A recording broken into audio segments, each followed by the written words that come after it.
Welcome to Moonmind Temple. Tonight, I invite you to journey through ancient wisdom that will both relax your mind and nourish your spirit. Make yourself comfortable, let your body sink deeper into your bed, and allow your breathing to find its natural rhythm. As you settle in, I'll share timeless Zen stories that reveal the hidden purpose behind the connections in our lives. Each tale offers a unique perspective on how we grow through our relationships with others. Our first story takes us to a mountain monastery where a young seeker discovers why certain people enter our lives exactly when we need them. The purpose of connections. People never enter our lives by chance. Buddha once said, "Everything that has a beginning has an ending. Make your peace with that, and all will be well." This timeless truth reminds us that all connections in our lives, whether brief encounters or lifelong bonds, have their season and purpose. Tonight's story explores why people enter our lives at precisely the moment they're meant to. Our tale takes us to a peaceful mountainside monastery in ancient Japan, where cherry blossoms dance on gentle spring breezes, and the boundary between earth and sky seems to disappear in the morning mist. Here, among the temple bells and meditation halls, we find wisdom about the invisible threads that connect us all. In this remote monastery lived an elderly monk named Hotaka. Despite being well into his 80s, his eyes still sparkled with the clarity of mountain lakes, reflecting wisdom gathered through decades of meditation and contemplation. Unlike many monks who sought complete solitude, Hotaka believed that our connections with others were essential pathways to understanding the deeper nature of existence. In the web of life, he often told his students, each thread touches countless others. There are no isolated strands. One particularly beautiful spring morning, as pink cherry blossoms swirled around his meditation spot beneath an ancient tree, Hotaka noticed a young man approaching the monastery gates. The visitor moved with determination in his steps but uncertainty in his eyes. Hotaka recognized that particular look, the expression of someone carrying a question too heavy for their heart to bear alone. The young man, named Hiroshi, had traveled 17 days from a coastal village far to the south. Though he had never met Hotaka before, something had drawn him to this particular monastery, to this particular teacher. Later, he would describe it as a feeling like being called by a voice I couldn't quite hear, but somehow understood. It was as though an invisible current had carried him there, much like Buddha taught. Everything arises from causes and conditions. Nothing exists entirely alone. After being welcomed and offered tea to refresh himself after his journey, Hiroshi finally gathered the courage to ask the question that had driven him across mountains and valleys to find this monastery. "Master Hotaka," he began, bowing respectfully, "I've been troubled by something I cannot explain. Throughout my life, I've noticed that sometimes when I meet people, I feel an immediate connection, a sense of recognition, as if I've known them before in some forgotten time. With others, I feel an immediate unease, a shadow crossing my spirit without clear reason." Hiroshi paused, searching for the right words. Do people come into our lives merely by chance? Or is there some invisible pattern I cannot see? Hotaka studied the young man's earnest face, noting how the dappled light filtering through the cherry blossoms created patterns of light and shadow across his features. For several moments, he remained silent, allowing Hiroshi's question to resonate in the space between them, like the lingering sound of a temple bell. "People never enter our lives by accident," Hotaka finally replied, his voice carrying the texture of weathered stone, gentle yet unyielding in its certainty. "This truth lies deeper than the deepest ocean and reaches higher than the tallest mountain.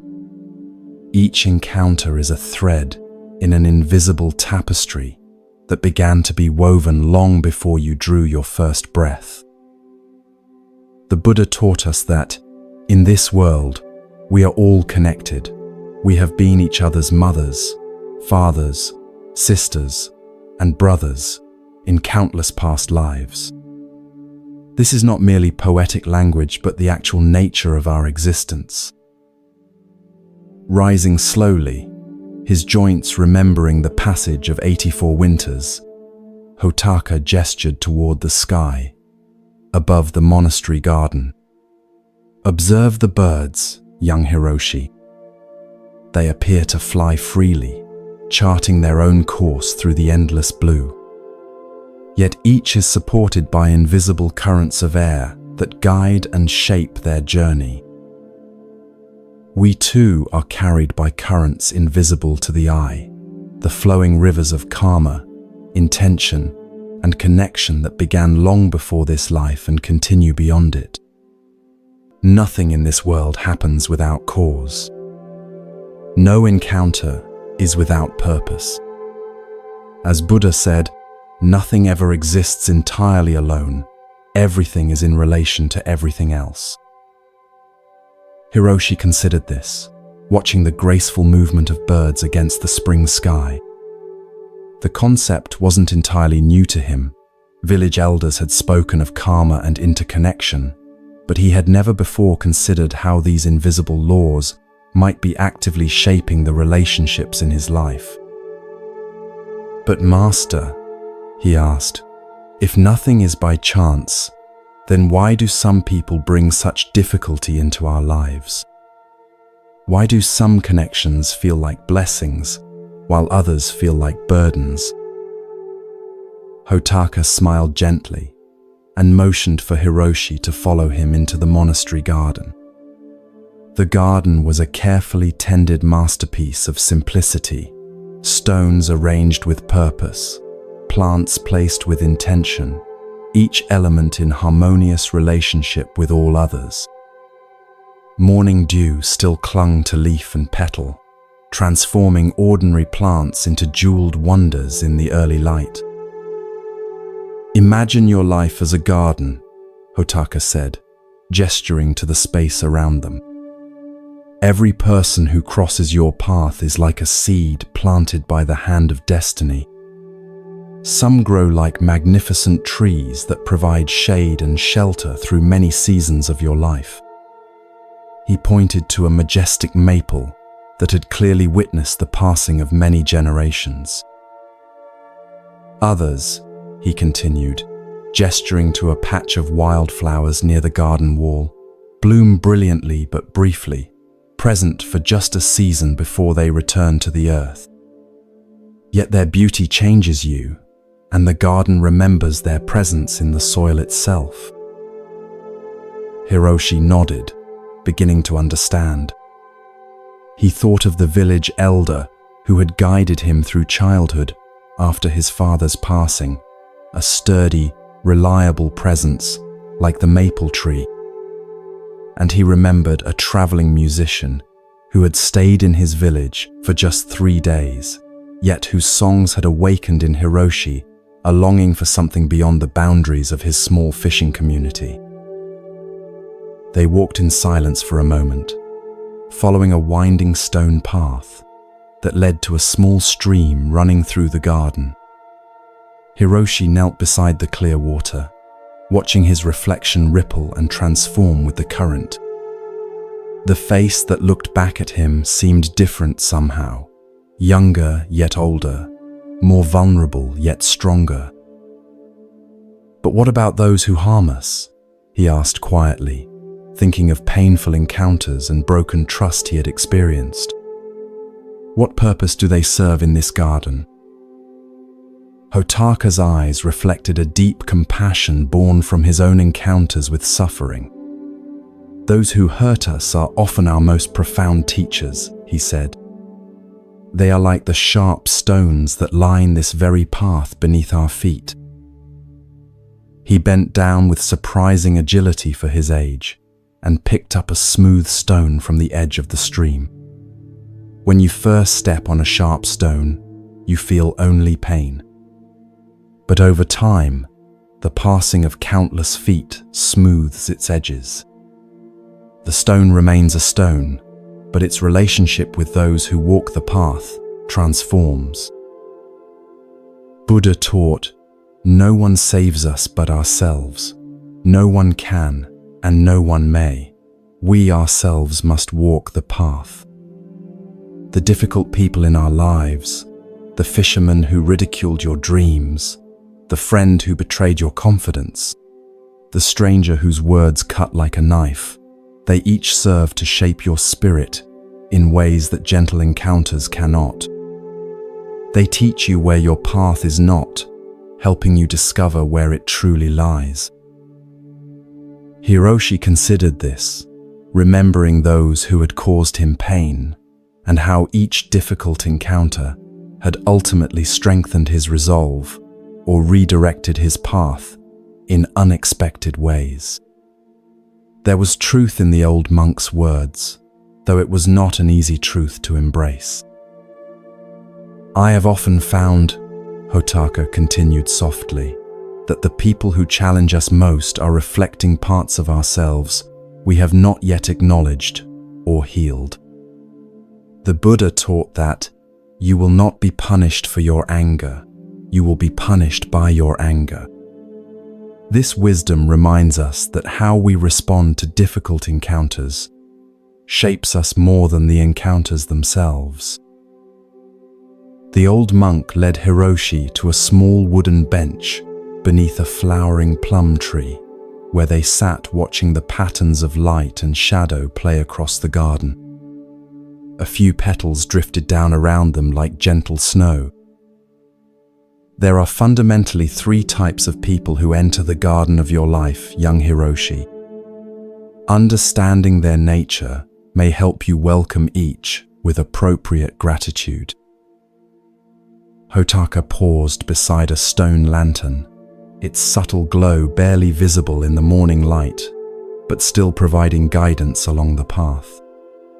First are those who support the structure of your journey, those who provide foundation, boundaries, and stability. Like the banks of a river, they may constrain you, but in doing so, they give direction to your flow.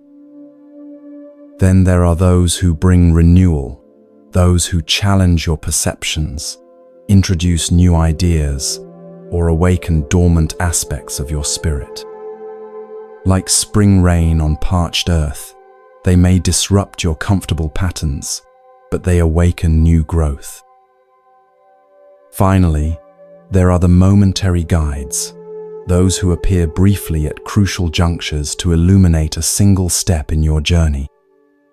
Like this lantern, they need not remain forever to fulfill their purpose. A single moment of light in darkness may be enough to show the path forward. Hiroshi thought about the people in his life who had filled each of these roles.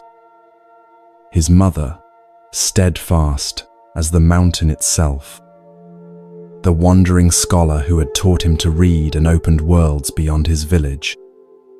The old woman at the crossroads who had given him directions to this very monastery with such conviction that he had not doubted his path, even when the way grew difficult. I begin to understand, Hiroshi said. But Master, how can I know which connections to nurture and which to release?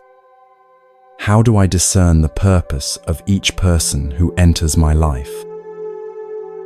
Hotaka considered this question carefully before responding. The Buddha offered guidance when he said, "In the end, only 3 things matter: how much you loved, how gently you lived, and how gracefully you let go of things not meant for you. This wisdom points to the heart of your question. Notice how each connection affects the garden of your spirit. Does this person's presence help beneficial qualities take root and grow? Or do they trample what is tender and beautiful within you? Your own inner wisdom will speak if you learn to listen.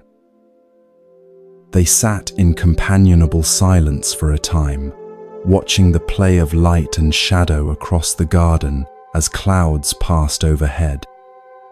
Hiroshi felt something shifting within him, a new perspective forming, like mist clearing from a valley to reveal the landscape below.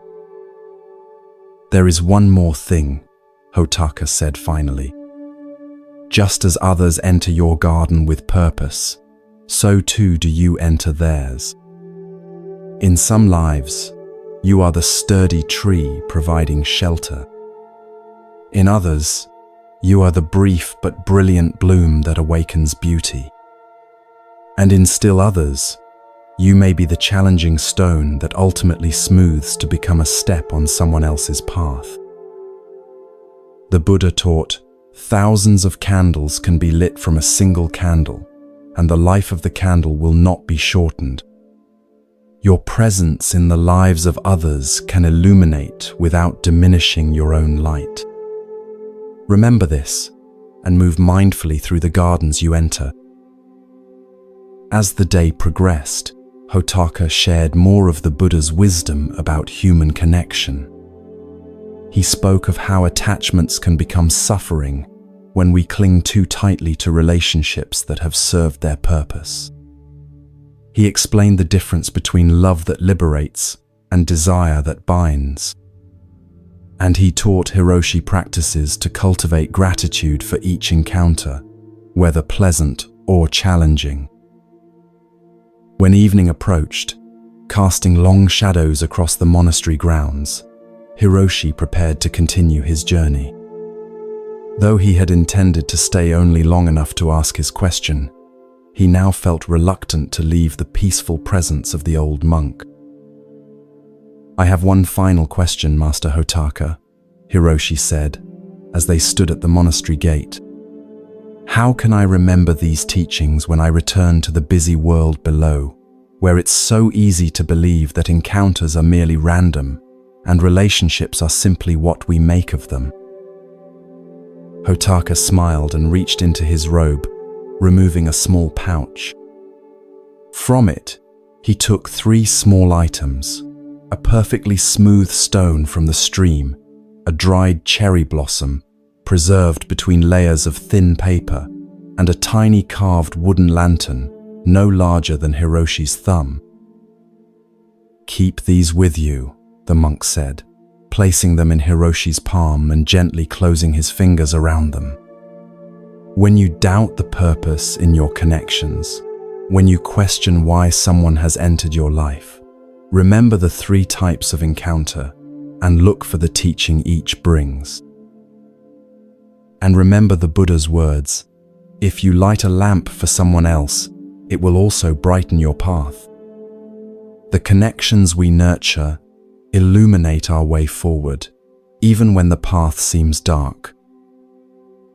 With these words, Hotaka bowed to Hiroshi, a gesture of respect from teacher to student, but also an acknowledgement between 2 travelers on the same endless path. Hiroshi returned the bow deeply, feeling a profound gratitude for this encounter that had changed him in ways he was only beginning to understand. As Hiroshi descended the mountain that evening, the small treasures secure in his pocket, he found himself noticing each person he passed on the road with new awareness. The merchant with his cart of wares, the young mother carrying her child, the old farmer returning from his fields, each no longer seemed like random figures populating his journey, but meaningful threads in the vast tapestry of existence. In the years that followed, Hiroshi would often return to the monastery to visit Hotaka, and deepen his understanding of the Buddha's teachings. Eventually, he became a respected teacher in his own right, known especially for his wisdom about human connection and the purpose behind each encounter in our lives. When asked by his own students about the most important teaching he had received, Hiroshi would smile and say, "People do not come into our lives by chance. Each encounter is a seed planted in the garden of your spirit. Some grow into mighty trees, others into beautiful flowers, and still others become the stones that form your path. But none are without purpose, and all contain the potential for awakening." And on his meditation cushion, Hiroshi would still hold the 3 small gifts from Hotaka, now worn smooth with decades of contemplation, and remember the day his own journey of understanding truly began, with a question carried up a mountainside to a monk beneath a cherry tree. As we end this story, I invite you to reflect gently on the connections in your own life. Who have been the sturdy trees providing shelter through your storms? Who have been the brilliant but brief blossoms that transformed your perception? And who have been the challenging stones that ultimately guided your steps toward growth? Buddha taught that every human being is the author of his own health or disease. Similarly, we co-create the meaning in our relationships, finding the lessons each connection offers us. As you drift towards sleep, consider that every person in your life, past, present, and yet to come, arrives with perfect timing, carrying lessons your spirit is ready to receive. May you rest peacefully, held in the web of connection that supports us all, even in our dreams.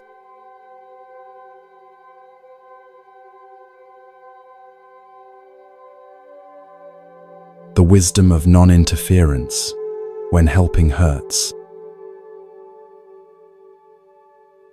As the gentle light of dawn filters through the branches of ancient cedar trees, we find ourselves approaching a serene valley monastery known for its teachings on mindful action.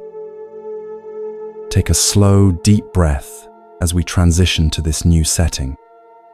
Allow the tension in your shoulders to melt away as you exhale. Feel your body settling more deeply into relaxation. This story explores a paradox that many of us struggle with in our daily lives.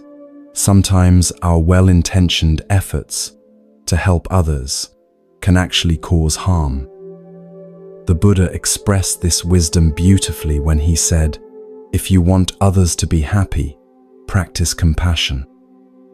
If you want to be happy, practice compassion." But what does true compassion look like? Is it always rushing in to fix others' problems? Or might there be a deeper wisdom in knowing when to step back?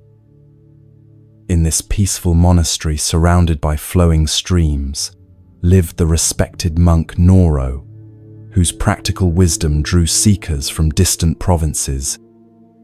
Unlike many spiritual teachers who spoke in riddles, Noro offered guidance that anyone could apply to everyday challenges. Villagers and fellow monks alike sought his counsel when faced with difficult decisions or relationships that had become tangled like fishing nets. One crisp autumn morning, as red maple leaves danced on the breeze outside the meditation hall, a group of Noro's students gathered for his weekly teaching. Among them sat a young monk named Takashi, whose troubled expression caught Noro's attention immediately. "Today," Noro began, his voice gentle yet clear as a mountain stream, "we will explore a teaching that many find difficult to accept.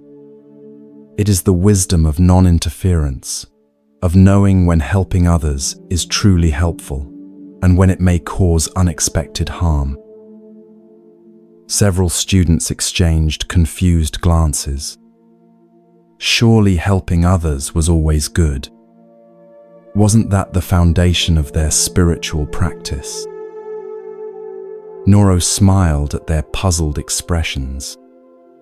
Life is like a great river, he continued, and each of us is a small boat navigating its currents. How many of you have tried to steer someone else's boat without being asked? Nearly every hand in the room rose, including Takashi's, though his movement was hesitant. And how many found that their well-intended intervention created unexpected consequences? Again, most hands remained raised. Takashi's face flushed with emotion as he lowered his gaze to the wooden floor. Let me share a story that has been passed down through generations, Noro said, settling more comfortably on his cushion.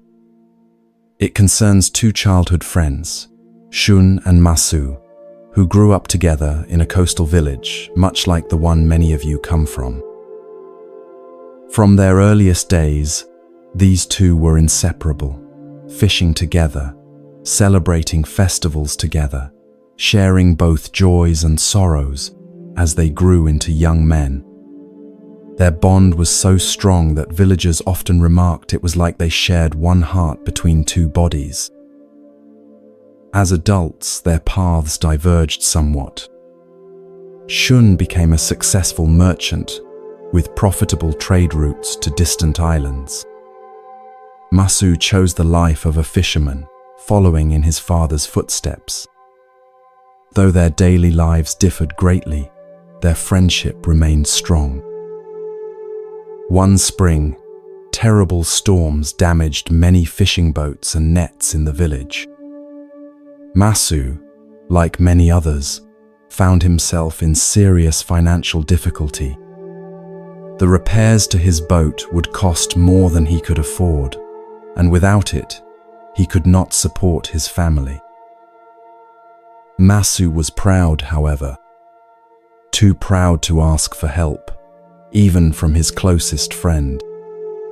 He began working extra jobs on land, determined to earn the money for repairs through his own efforts, even if it took many months. Shun noticed his friend's struggles and wished to help. What good is my prosperity, he thought, if I cannot share it with those I care about most? But knowing Masu would refuse direct assistance, Shun devised what he believed was a compassionate plan. Without saying anything to Masu, Shun arranged to pay the boat builder in advance for all necessary repairs. He asked the craftsman to tell Masu that an anonymous village patron had created a fund to help all fishermen affected by the storm, and that his repairs would be covered through this fund. When Masu heard this news, his initial relief quickly gave way to suspicion. No such patron or fund had been mentioned in village council meetings. And why would his boat be repaired before others who had suffered greater damage? After asking questions around the village, Masu discovered the truth that his childhood friend had arranged everything behind his back. Though the intention was kind, the deception wounded Masu deeply. Noro paused here, pouring tea into small ceramic cups for his students. The warm aroma of green tea filled the meditation hall as he continued. When Masu confronted Shun about the secret arrangement, their conversation grew heated. I would rather have worked for a year to fix my own boat than have you arrange this deception, Masu said. Do you think so little of me that you believed I couldn't solve my own problems? Shun was stunned. I only wanted to help, he protested. I have more than enough, and you were struggling. But it wasn't your struggle to solve, Masu replied. Some challenges we must face ourselves to discover our own strength. Noro looked directly at Takashi, whose discomfort was now evident to everyone in the room. The Buddha taught us, no one saves us but ourselves. No one can and no one may.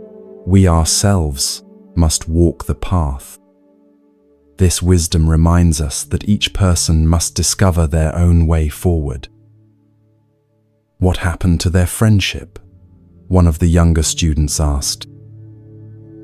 It was damaged for many years, Noro replied.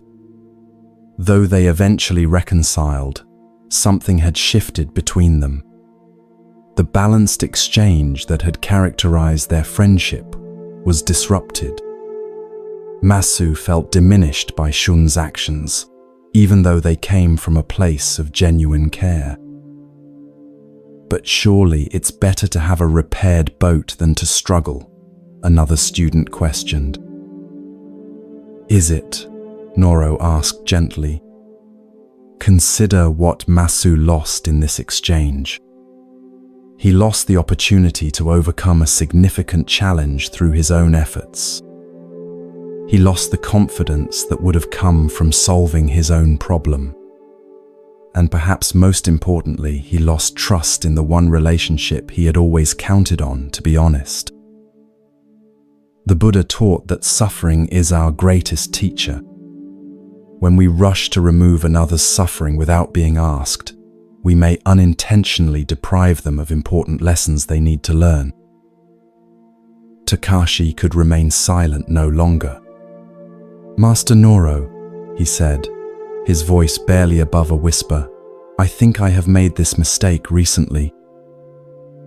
Noro nodded encouragingly, inviting him to continue.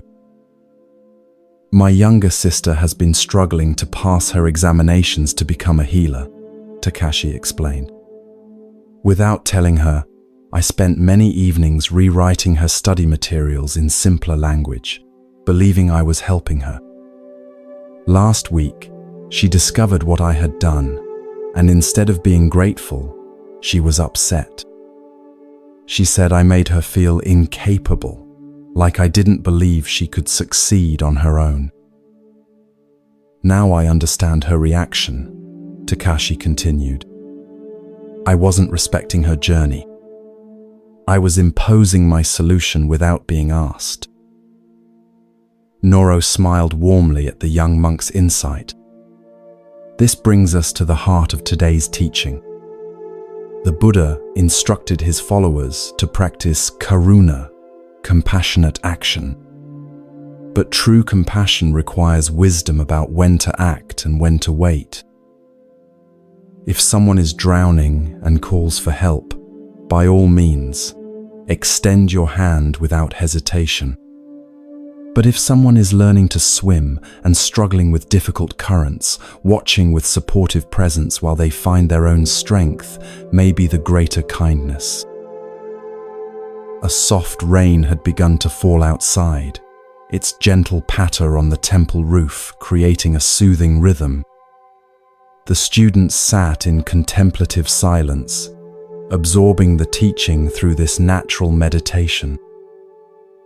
Each person must navigate their own karma, Noro continued after a while. When we interfere without being asked, we disrupt the natural flow of cause and effect that guides each life toward awakening. Even Buddha, with all his wisdom and compassion, offered teachings only to those who sought them. But Master, asked an older student from the back of the room, how do we know when to help and when to step back? The boundary seems unclear. An excellent question, Noro acknowledged. The Buddha offered guidance when he said, before giving, the mind of the giver is happy, while giving, the mind of the giver is made peaceful. After giving, the mind of the giver is uplifted. This teaching points to both our intention and the results of our giving. Before offering help, ask yourself, am I doing this to genuinely support the other person's journey, or to make myself feel useful and important? Will my assistance honor their dignity and autonomy, or subtly diminish them? Have they indicated in some way that my help would be welcome? And perhaps most importantly, is this actually mine to solve? Many times what appears as helping is actually interfering with lessons that person needs to learn themselves. Noro reached for a nearby walking stick and drew a simple circle in the sand garden beside his cushion. Think of each life as having a boundary, like this circle. Inside the circle are the experiences, challenges, and growth that belong to that person alone. True compassion respects these boundaries. Sometimes the most compassionate action is simply to be present with someone in their difficulty, not trying to fix or change their experience, but offering the gift of your attentive care while they find their own way through. Another student raised her hand. Master, I understand the wisdom of not interfering, but doesn't this contradict our practice of generosity? Aren't we supposed to give freely to those in need? Ah, Noro smiled. Another excellent question. The Buddha spoke of dana, the practice of generous giving, as essential to the spiritual path. But true generosity comes without strings or expectations. It does not diminish the receiver or elevate the giver. Consider the difference between these approaches. One person says, I notice you're struggling. How can I support you? While another says, I see your problem. Let me fix it for you. The first honors the other's wisdom and agency. The second subtly suggests they are incapable. The rain had stopped now, and sunlight began to filter through the paper windows of the meditation hall. Noro rose slowly and walked to the doorway, inviting his students to follow him outside. In the monastery garden, droplets of rain still clung to leaves and flower petals, transforming the ordinary landscape into a world of tiny jewels. Noro pointed to a spiderweb stretched between two branches, each strand now visible due to the rain clinging to its delicate structure. Nature offers us perfect examples of non-interference, he said. See how the spider builds its web, but doesn't control which insects fly into it. The web exists as an offering. The results come in their own time. When we offer our help in this spirit, creating supportive conditions without attachment to outcomes, we practice the highest form of compassion. We honor each person's right to their own journey, with all its necessary struggles and discoveries. Takashi approached Noro as the other students began to disperse. Master, I will visit my sister tomorrow and apologize for interfering with her studies. I see now that my actions, though well-intended, came from not fully trusting her capability. A wise recognition, Noro said, placing a gentle hand on the young monk's shoulder. And perhaps instead of offering solutions, you might simply ask what kind of support would be most helpful to her right now. The answer may surprise you. As evening approached, casting long shadows across the monastery grounds, Noro gathered with a smaller group of senior students beneath a gnarled pine tree that had weathered countless storms over centuries. There is a final teaching I wish to share about non-interference, he said as they settled around him. The Buddha said, the root of suffering is attachment. This applies not only to our possessions and desires, but also to our ideas about how others should live or how situations should unfold. When we become attached to our vision of how to solve another's problem, we create suffering for both them and ourselves. We must learn to offer our wisdom lightly, like an open palm holding water, available to drink but not forced upon anyone. An old farmer who occasionally visited the monastery for teachings spoke up. "Master Noro, I have been thinking about my son as you speak. For years, I have tried to make him follow in my footsteps and take over our family farm. But his heart lies elsewhere. He dreams of becoming a carpenter. I see now that I have been trying to steer his boat without being asked." Noro nodded thoughtfully. The Buddha taught, let go of the past, let go of the future, let go of the present, and cross over to the farther shore of existence. Sometimes the greatest act of love is releasing our grip on how we believe others should live. "But," the farmer continued, "if I don't guide him, how will he know the right path?" "Perhaps the right path for him is not the same as it was for you," Noro suggested gently. Buddha reminded us that each morning we are born again. What we do today matters most. Your son must discover his own way of contributing to the world, his own form of right livelihood. The farmer fell silent, contemplating this new perspective.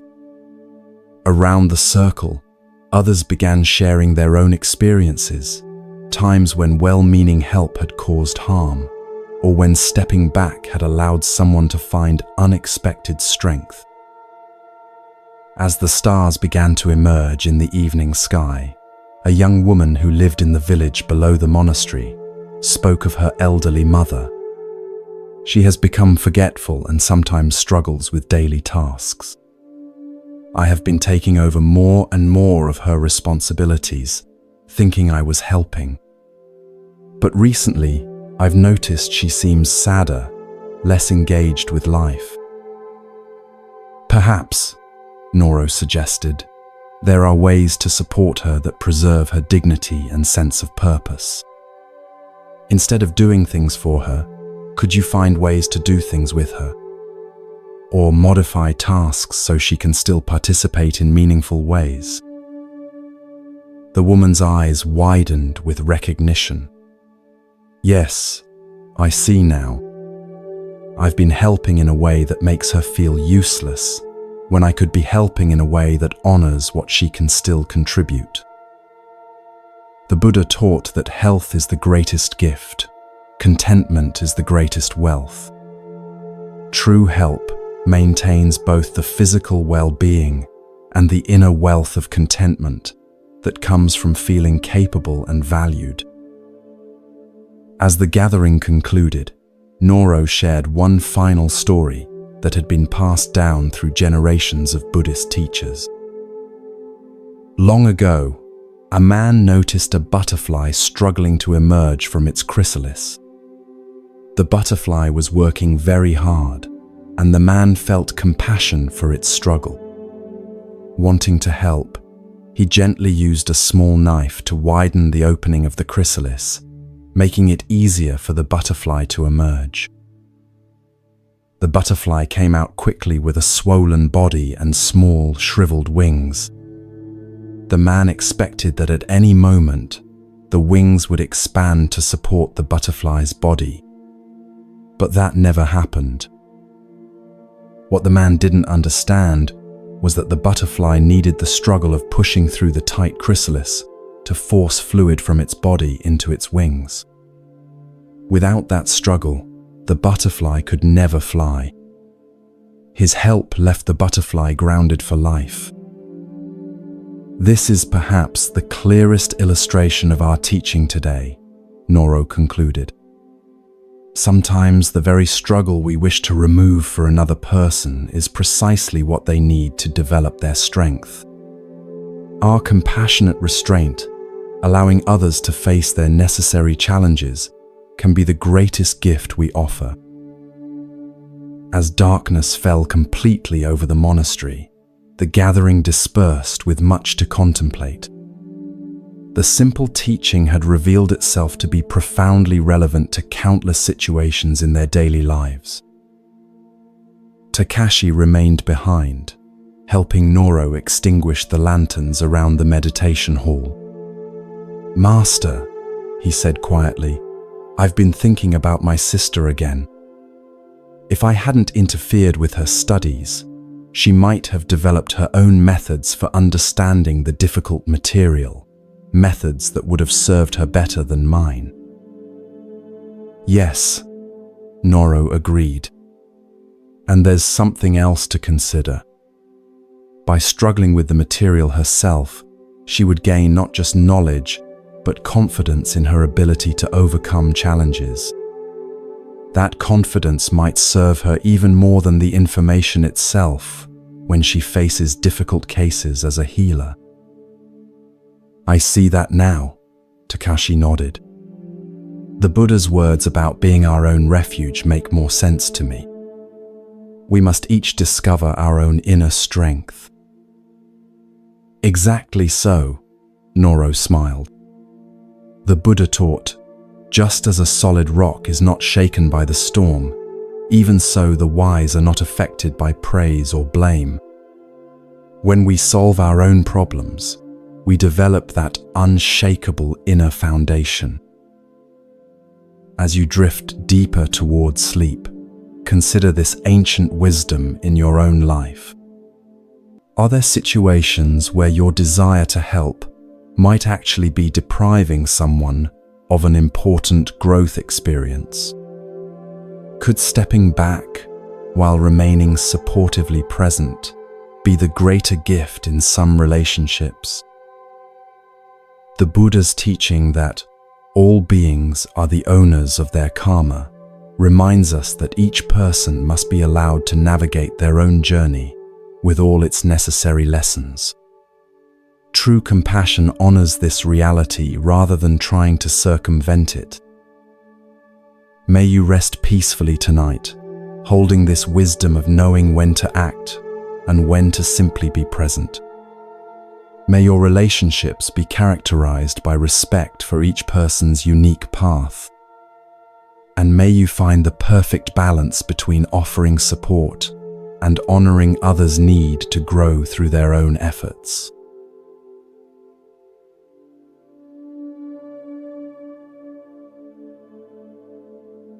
Recognizing harmful people, protecting your inner peace.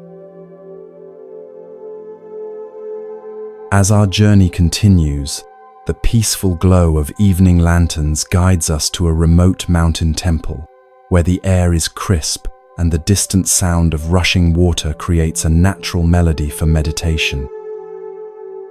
Let your body settle more deeply into comfort as we explore tonight's wisdom. Feel each breath becoming slower and more rhythmic. There comes a time in everyone's life when we must learn to recognize those who may wish to harm us, not to foster suspicion or fear, but to protect our inner peace and create healthy boundaries. This ancient wisdom remains profoundly relevant in our modern world, where relationships are complex and not always what they seem. The Buddha taught, "You yourself, as much as anybody in the entire universe, deserve your love and affection." This simple teaching reminds us that caring for ourselves, including protecting ourselves from harmful influences, is not selfish, but necessary. High on a misty mountain plateau, surrounded by ancient pines and flowering plum trees, stood a secluded temple known for its teachings on discernment and inner protection. Here lived the elderly and respected monk Hogi, whose clear perception of human nature drew many seekers facing difficult relationships or confusing situations. One spring morning, as cherry blossoms swirled through the temple courtyard, a young woman named Shara arrived, her face reflecting both determination and distress. She had traveled for 7 days from her coastal village, seeking wisdom about a persistent problem. After being welcomed and offered tea to refresh herself after the journey, Shara was invited to speak with Master Hogi in the temple garden. The old monk's kind eyes seemed to see through superficial concerns to the deeper questions beneath. "Master Hogi," Shara began, bowing respectfully, "I've heard that you understand how to recognize people who bring harm rather than good into our lives. Please teach me this wisdom. I find myself repeatedly drawn into relationships that leave me feeling drained and diminished, yet I don't see the warning signs until great damage has been done." Hogi studied the young woman's earnest face for a moment before responding. "Before we discuss recognizing harmful people," he said gently, "I must make an important distinction. The people we might call toxic or harmful are not necessarily monsters or evil beings. They are often wounded individuals whose own pain spills onto others. This understanding doesn't mean we should endure their harmful behavior," he continued. "Rather, it allows us to respond with wisdom and compassion for them and ourselves as we create necessary boundaries." Shara nodded, absorbing this perspective. It aligned with her own intuition that many who had caused her pain weren't intentionally cruel, but rather acting from their own unhealed wounds. "Before determining someone is truly harmful to your well-being," Hogi advised, "ask yourself, why does this person behave this way? Is there something in their past or present circumstances that might explain, though not excuse, their actions? And most importantly, is there anything I might do to prevent their behavior from continuing to affect me negatively?"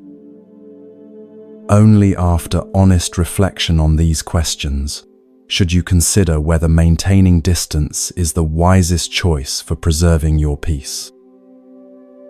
The master invited Shara to walk with him through the temple gardens, where early spring flowers were beginning to bloom alongside carefully tended paths.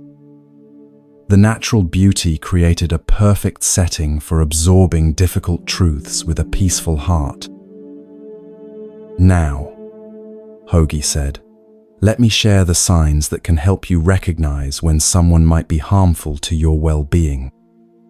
The Buddha taught us to be lamps unto ourselves, learning to trust our own discernment rather than blindly following others.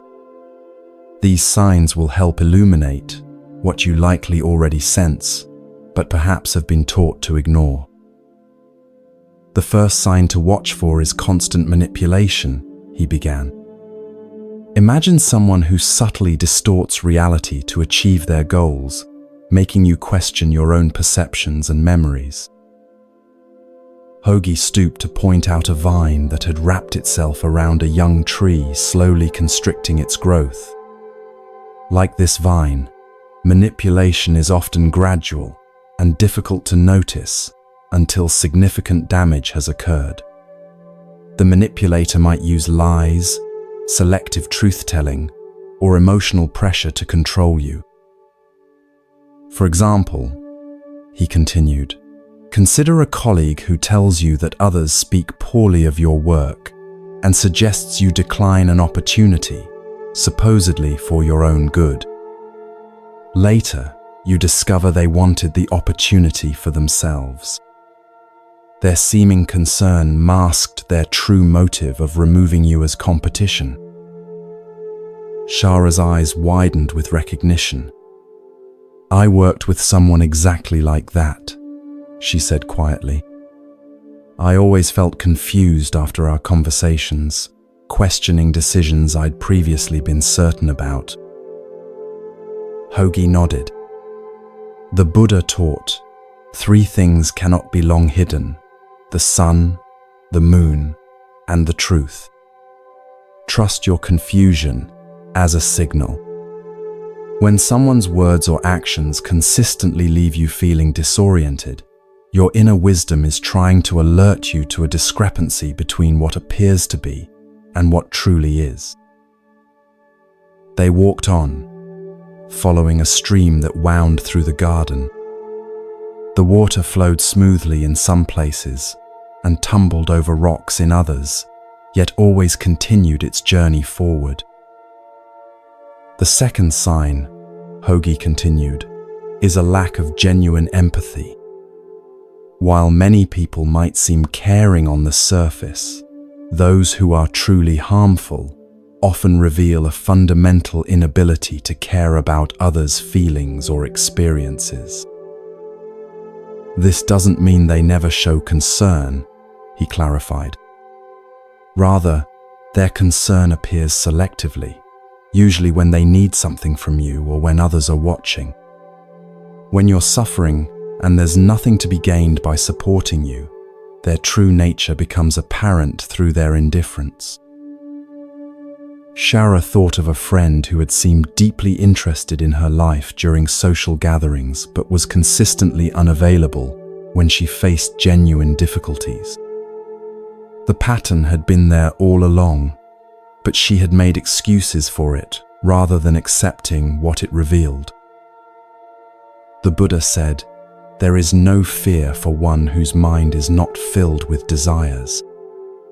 Those who lack empathy often view relationships primarily as transactions. What can this person do for me?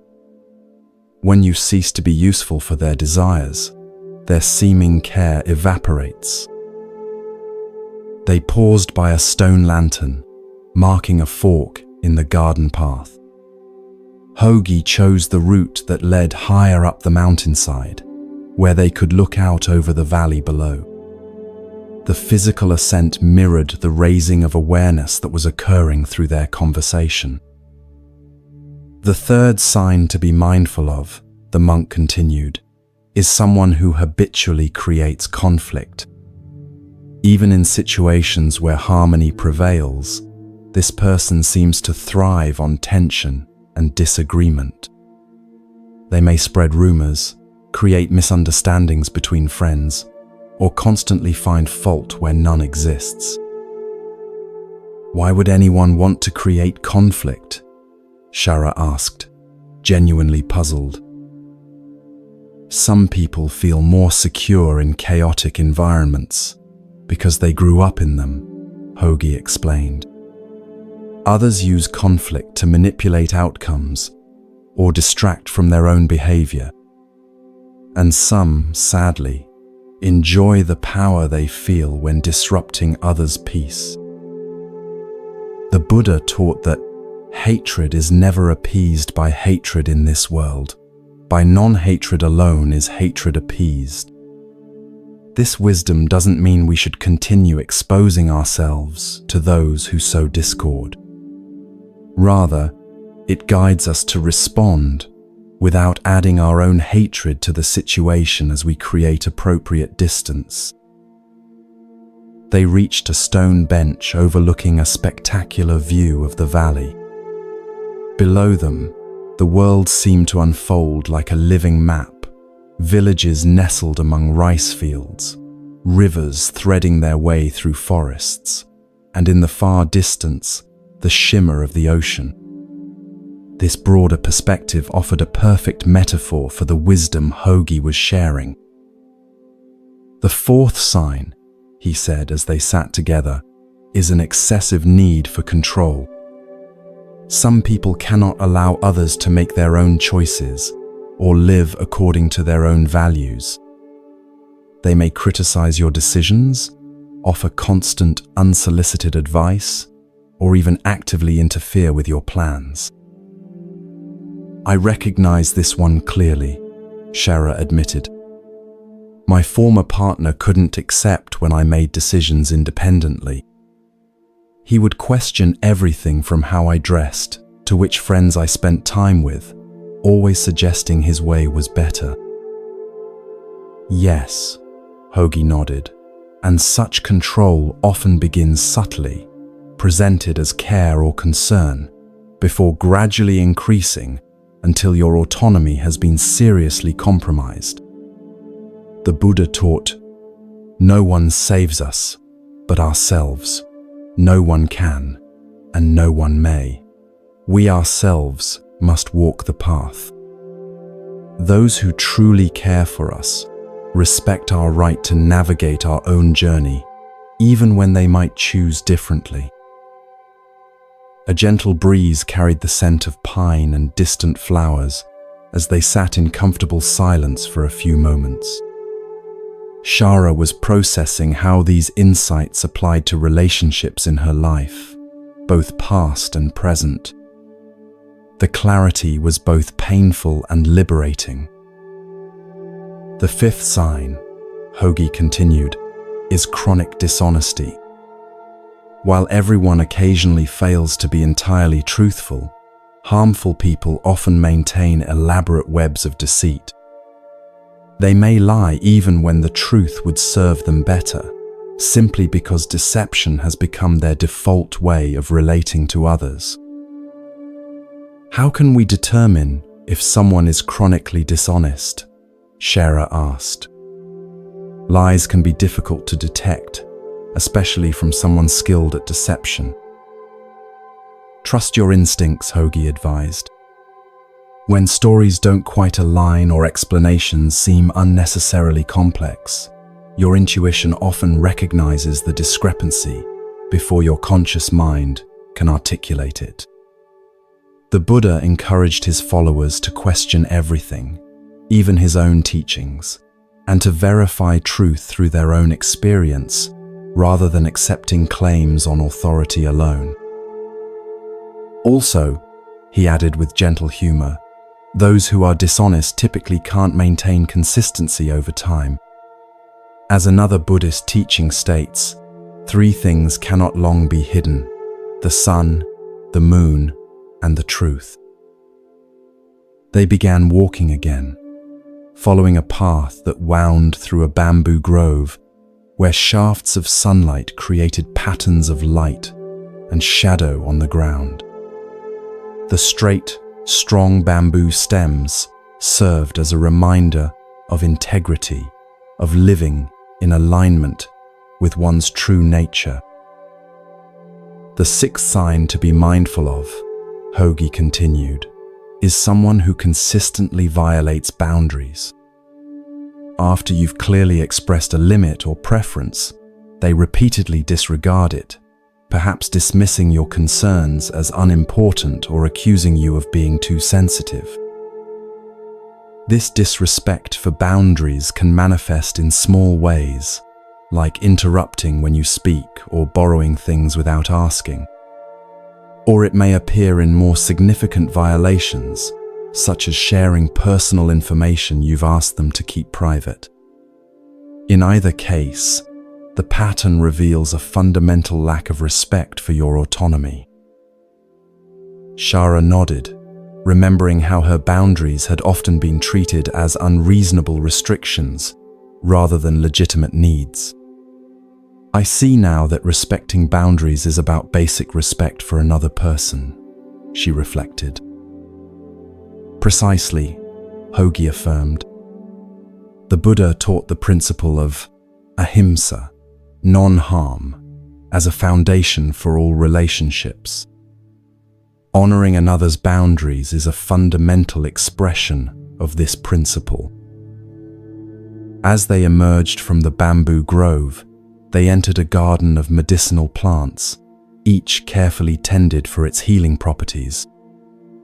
Master Hogi paused to touch a particular herb, rubbing its leaves to release a pungent aroma. The 7th sign, he said, is perhaps the most revealing. Pay attention to how you feel in someone's presence.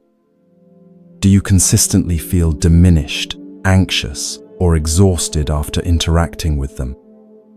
Or do you feel energized, affirmed, and more fully yourself? Our bodies often recognize harmful dynamics before our minds can articulate what's wrong. The Buddha taught mindfulness of sensations as a primary path to wisdom. Your physical and emotional responses offer important information about whether a relationship supports your well-being or undermines it. Shara closed her eyes for a moment, scanning her body's responses as she thought about different people in her life. The contrast was striking. Some brought a sense of lightness and expansion, while others created immediate tension in her shoulders and a heaviness in her chest. She had been receiving these signals all along, but hadn't recognized their significance. "The final sign I'll share with you today," Hogi said, as they completed their circuit of the garden and returned to the temple entrance, "is an absence of reciprocity. Healthy relationships involve a natural flow of giving and receiving over time. While perfect balance isn't necessary or even possible, there should be a general sense of mutual care and contribution. Those who consistently take without giving, whether material resources, emotional support, or simple consideration, reveal a fundamental self-centeredness that makes genuine connection impossible. The Buddha taught that generosity creates merit and happiness for both giver and receiver. When someone shows no interest in experiencing the joy of giving, only of receiving, they miss half the blessing of relationship. They settled on cushions in a small meditation pavilion, where the late afternoon sun created a golden glow. Shara's face showed both recognition and concern as she integrated these teachings. "Master Hogi," she asked, "now that I can better recognize harmful people, what should I do when I encounter them? Sometimes complete separation isn't possible, like with family members or colleagues." The old monk nodded, acknowledging the practical reality of her question. The Buddha offered guidance here too, teaching the middle way between harmful extremes. Neither complete entanglement nor absolute rejection is usually necessary. Instead, we can practice what I call compassionate distance. First, he explained, establish clear internal boundaries about what behaviors you will and won't accept. Then communicate these calmly and directly when needed, without accusation or blame. For example, "I'm not comfortable discussing this topic," rather than, "You always try to make me talk about things that upset me." Second, limit exposure to what you can manage without compromising your well-being. This might mean shorter visits, specific settings for interaction, or having supportive people present. Third, practice emotional detachment, not in the sense of becoming cold or uncaring, but in recognizing that others' harmful behavior reflects their condition, not your worth. As the Buddha taught, you will not be punished for your anger, you will be punished by your anger. The same applies to all difficult emotions that arise in challenging relationships. And finally, Hogi concluded, cultivate compassion, both for yourself and for those who cause harm. Their behavior often stems from their own suffering, though this understanding never obligates you to endure mistreatment. Shara sat quietly, absorbing these teachings. After some time, she spoke again. "I've noticed something as we've talked today. Many of these harmful patterns seem connected to each other. Manipulation often involves dishonesty, control frequently violations, boundaries, and so on." "Excellent observation," Hogi smiled. "Yes, these traits often cluster together, reinforcing each other. Recognizing one can help you become alert to the possible presence of others." "There's something else I'm wondering," Shara continued. How do I ensure I'm not exhibiting these harmful behaviors myself? I want to be certain I'm bringing health rather than harm to my relationships. The old monk's eyes crinkled with appreciation for this thoughtful question. The very fact that you ask shows awareness that points toward health rather than harm. Those who cause persistent damage rarely question their own behavior. Nevertheless, self-examination is a worthy practice for us all. The Buddha encouraged his followers to reflect regularly on their actions of body, speech, and mind, asking, do these actions lead to my own harm, to others' harm, or to both? Are these actions unwholesome, with painful consequences?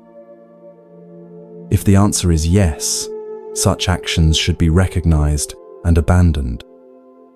If the answer is no, one can continue with joy, training in such actions day and night. As evening approached, painting the mountain in shades of gold and purple, Shara prepared to return to the guest quarters, where she would spend the night before beginning her journey home. She bowed deeply to Master Hogi, expressing gratitude for teachings that had illuminated patterns she had sensed but couldn't previously articulate. One final guidance Hogi offered as they parted. The Buddha taught, to understand everything is to forgive everything. As you recognize harmful patterns and create appropriate boundaries, try to maintain compassion rather than judgment. Most people who harm others were themselves harmed, though this understanding never obligates you to endure mistreatment. Remember too that people can change. The boundaries you create might actually help someone recognize their own harmful patterns and begin the journey toward healing. Whether they change or not, your compassionate distance creates space for your own peace and growth. In the months and years that followed, Shara applied these teachings in her daily life. She became known in her village for both her clear boundaries and her compassionate heart. Young people sought her advice about relationships, and she shared Master Hogi's wisdom, adapted to their specific situations. Occasionally, she returned to the mountain temple to deepen her understanding. During one visit, she shared with Hogi how learning to recognize harmful dynamics had transformed not only her relationships with others, but also her relationship with herself. She had discovered that the same patterns of manipulation, control, and boundary violation could exist in her internal dialogue. Indeed, the old monk smiled. The Buddha taught that we must be our own refuge, finding within ourselves the wisdom and compassion we seek in others. As you continue to recognize and release harmful patterns, both external and internal, you create more space for genuine peace to flourish. As you drift towards sleep, perhaps you too can reflect on the relationships in your life with these ancient insights. Notice which connections leave you feeling energized and which leave you drained. Consider whether clear, compassionate boundaries might help transform certain relationships into healthier forms of connection. The Buddha taught, you can search throughout the entire universe for someone who is more deserving of your love and affection than you are yourself, and that person is not to be found anywhere. You yourself, as much as anybody in the entire universe, deserve your love and affection. Let this wisdom guide you as you navigate your relationships, choosing connections that honor your worth and contribute to your peace.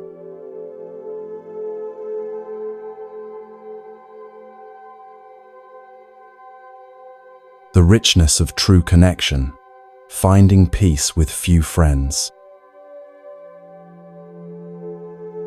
As the night deepens around us, we journey to a different kind of sanctuary, a small mountain hermitage perched on a cliff overlooking a vast, moonlit valley.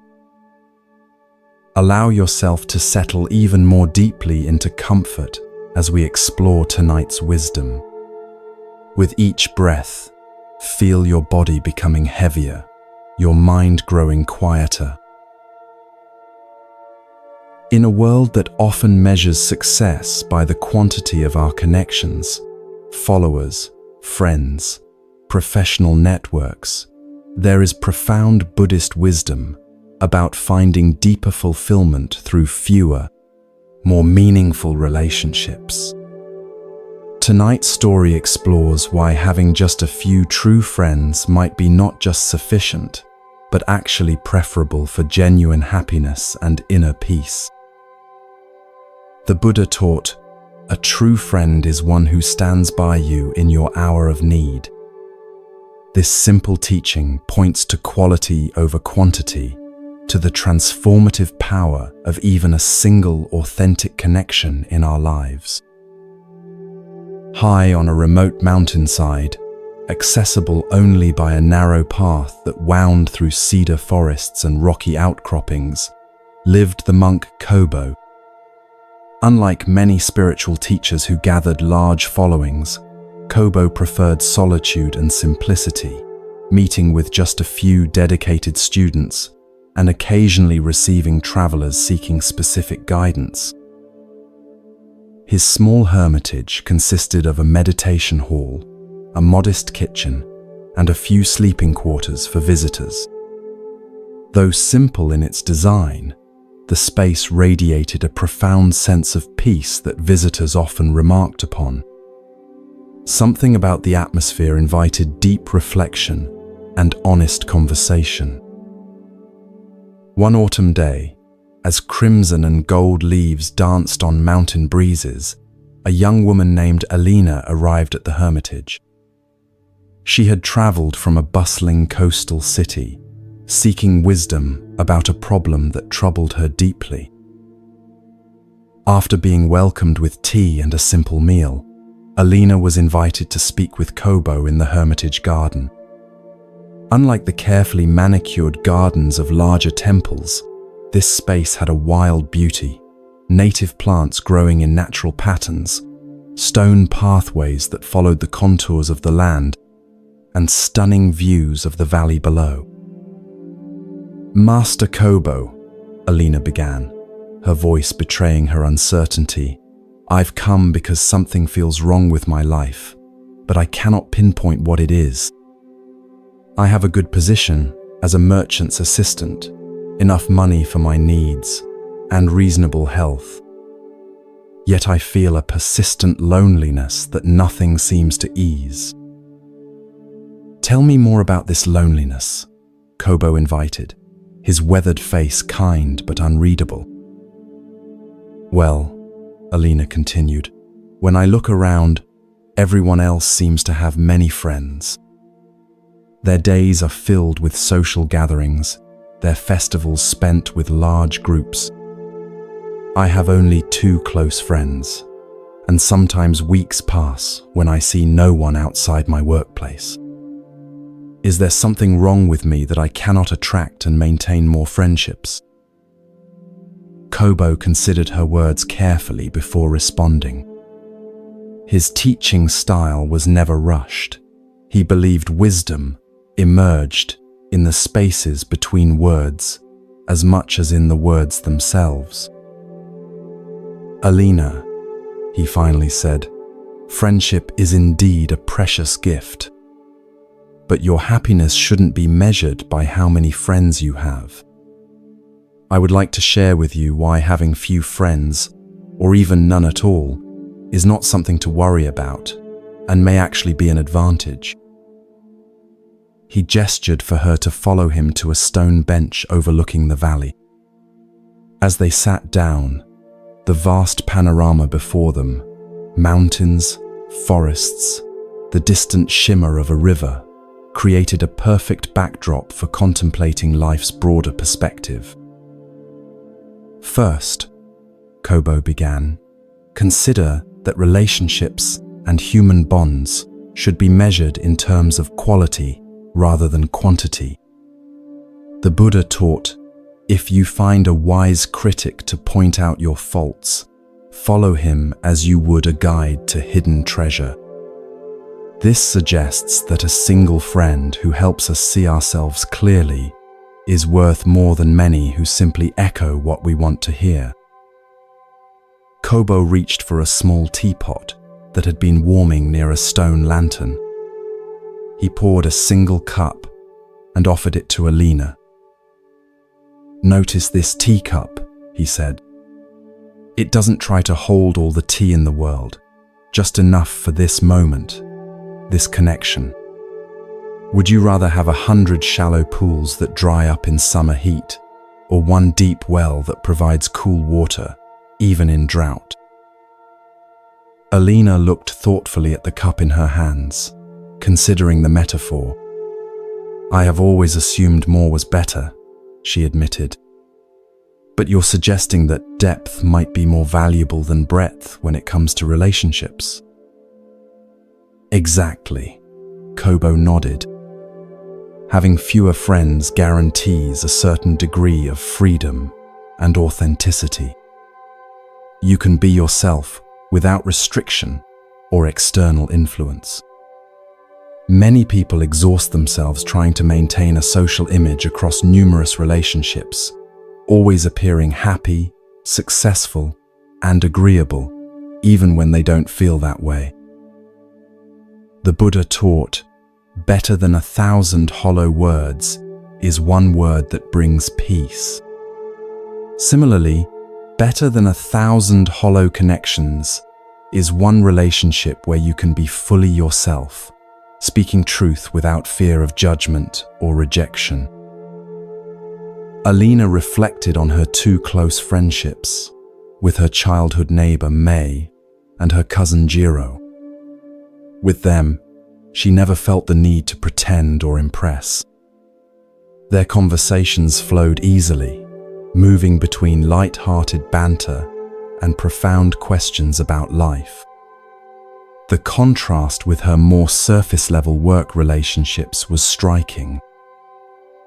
Having fewer friends allows you to focus your emotional energy on relationships that truly matter, Kobo continued. Think about how many conflicts or tensions usually occur in large groups. Each relationship requires maintenance, understanding, and occasional repair. With fewer connections, you can invest more deeply in each one, creating bonds that can withstand life's inevitable challenges. He gestured toward two ancient pine trees growing near the cliff edge, their roots visibly intertwined, their branches offering mutual support against the mountain winds. "Those trees have grown together for over 100 years, he said. "Their connection runs deep, far below what we can see. That depth gives them stability that a forest of saplings with shallow roots could never provide." Kobo paused, allowing Alina time to absorb this perspective. The sound of wind through the valley created a gentle background melody to their conversation. "Another benefit," he continued after a while, "is that having fewer social obligations creates space for solitude, something essential for self-discovery and spiritual growth." The Buddha himself left his community for extended periods of solitary meditation. It was in these quiet moments, not in constant social engagement, that he found enlightenment. In the tranquility of your solitude, you can discover hidden passions, latent interests, or unexplored talents. You are not limited by others' expectations or opinions. This allows you to grow in surprising ways that might never emerge in a life filled with constant social activity. Alina thought about her private joy in calligraphy, hours spent practicing the perfect brushstroke, losing herself in the flow of ink across paper. She had never shared this passion with anyone but May and Jiro. The solitary practice brought her a satisfaction unlike anything else in her life. "I do treasure my quiet evenings," she admitted. "Yet I still feel something is wrong with me for not having more friends, like everyone else seems to." "Ah," Kobo smiled gently, "but what is everyone else really experiencing?" The Buddha cautioned against comparing ourselves to others, noting that we see only their external circumstances, not their internal reality. Many people with numerous social connections still feel profoundly lonely because those relationships lack depth and authenticity. They perform themselves rather than being themselves. The laughter you hear at crowded festivals often masks inner emptiness that quieter souls like yourself might actually be addressing more honestly.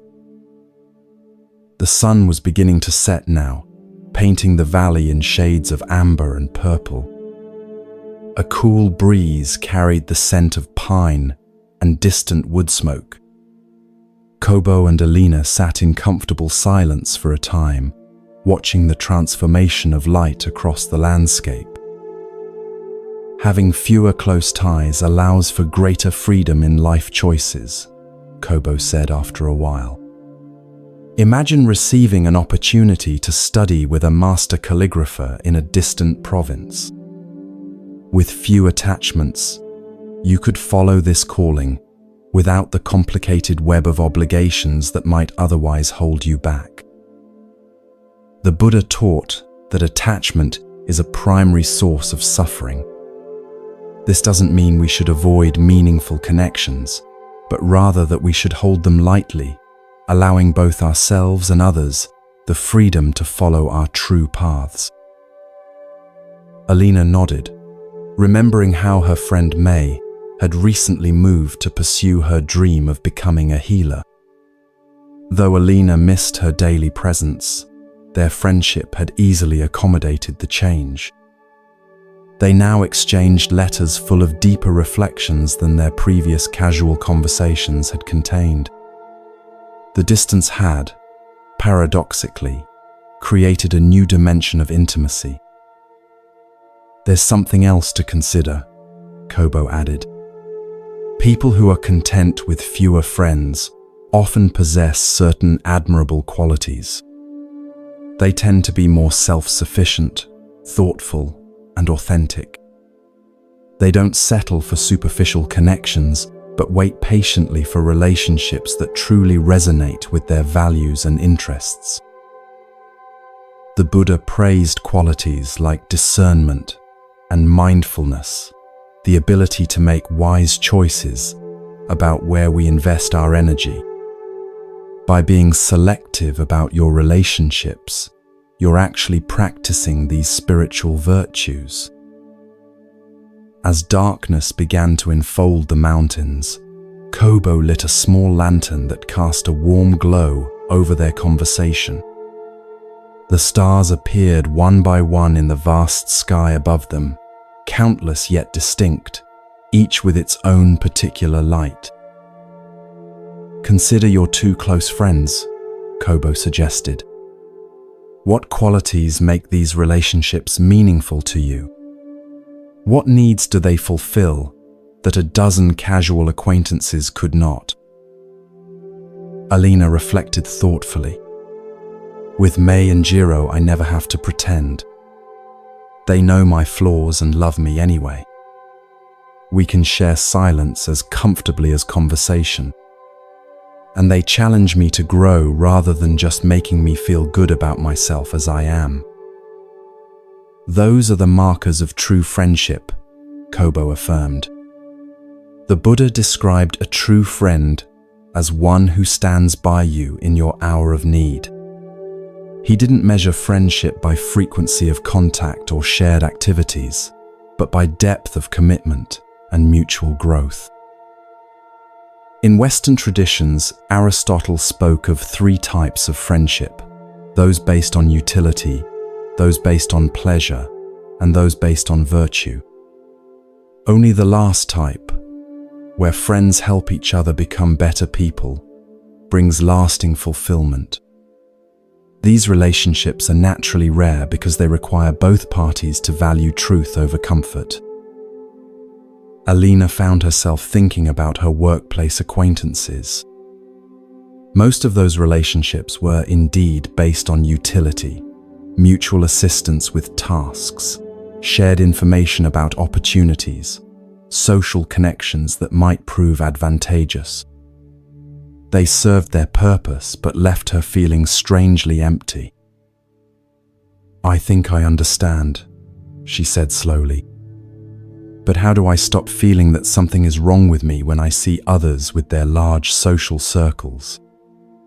The feeling of being somehow deficient persists, even as your wisdom makes sense to my mind." Kobo nodded, acknowledging the challenge of aligning intellectual understanding with emotional experience. The Buddha taught a practice called mudita, sympathetic joy in others' happiness. When you see someone enjoying their large social circle, can you feel happiness for their path while simultaneously honoring that yours may be different? Also consider that what you're seeing may be quite different from reality. Many people maintain extensive social networks out of fear of being alone rather than genuine connection. They may appear happy in groups while privately feeling unknown and unseen. The Buddha warned against making assumptions based on appearances. He said, "Do not believe in anything simply because you have heard it, or because it is spoken and rumored by many." This applies to social norms as much as to philosophical ideas. The assumption that more friends equals greater happiness is exactly the kind of unexamined belief he cautioned against. A night bird called from the darkness beyond the lantern's glow, its voice plaintive yet beautiful. The sound reminded Alina of her own feelings, a mixture of melancholy and something more nuanced that might actually be a form of contentment she hadn't recognized. "I have known people," Kobo said quietly, "who claim to have no friends, only to discover that in their life there was actually one person, just one, who counted as a true friend by the Buddha's definition. And this single, authentic connection provided more sustenance for their spirit than dozens of superficial relationships could have offered." People who tend to have few deep friendships often possess an extraordinary inner world. They are the poets, philosophers, and innovators who shape culture through their depth of thought and feeling. This inner richness is not a flaw, but a rare gift, one the Buddha himself exemplified in his teachings. As the night grew cooler, they moved inside to the meditation hall, where a small fire provided warmth. Several other residents and visitors were engaged in evening meditation or quiet conversation. The atmosphere was one of peaceful coexistence, without pressure for interaction, each person free to engage or remain in contemplative silence according to their needs. "Notice this community," Kobo said softly. "We are few in number but deep in connection. Some here speak daily, others may go weeks with only a nod of acknowledgement. Yet all feel held within something larger than individual friendship. This, too, is a valid form of human connection, being alone together, each respected in their uniqueness." Alina observed the quiet harmony of the space. It reminded her of evenings in her own small home, the freedom to follow her interests without explanation or interruption, yet with the comfort of knowing May or Jiro might visit if she desired company. Perhaps what she had interpreted as loneliness was actually a spaciousness that allowed her spirit room to breathe. The Buddha said, "Peace comes from within. Do not seek it without," Kobo reminded her. This teaching applies to your question about friendship. The sense of connection you seek cannot be found merely by accumulating more relationships. It emerges from your capacity to be fully present in the connections you already have, including your relationship with yourself. Try this practice, he suggested. Each day, bring full awareness to your interactions with others, whether you're dear friends or casual acquaintances. Notice when you feel truly seen and when you feel you're performing a social role. This mindfulness will help you distinguish between connections that nourish your spirit and those that deplete it. Alina stayed at the hermitage for 3 days, participating in its simple rhythms of meditation, work, and community meals. She observed how the residents moved between solitude and connection with natural ease, neither clinging to company nor avoiding it. Their interactions had a quality of presence she rarely experienced in the city. On her final evening, she joined Kobo for tea in the garden once more. The moon was full now, illuminating the valley with silver light that transformed the familiar daytime landscape into something magical and mysterious. "I've been thinking about what you said about quality over quantity," Alina reflected. "I realize I've been measuring myself against a standard that doesn't actually align with what brings me joy. My contentment with solitude and few deep connections isn't a flaw to fix, but perhaps a wisdom to honor." Kobo smiled, pleased with her insight. The Buddha taught that true happiness comes not from getting what we want, but from wanting what we already have. Your two authentic friendships, combined with your rich inner life, provide exactly the nourishment your particular spirit needs. Remember always that your sensitivity, which makes large social gatherings draining rather than energizing, is actually a gift. It allows you to perceive nuances others miss, to create art that speaks to the heart, and to offer the rare gift of true presence to those fortunate enough to be counted among your friends. As Alina prepared to depart the next morning, Kobo offered one final teaching.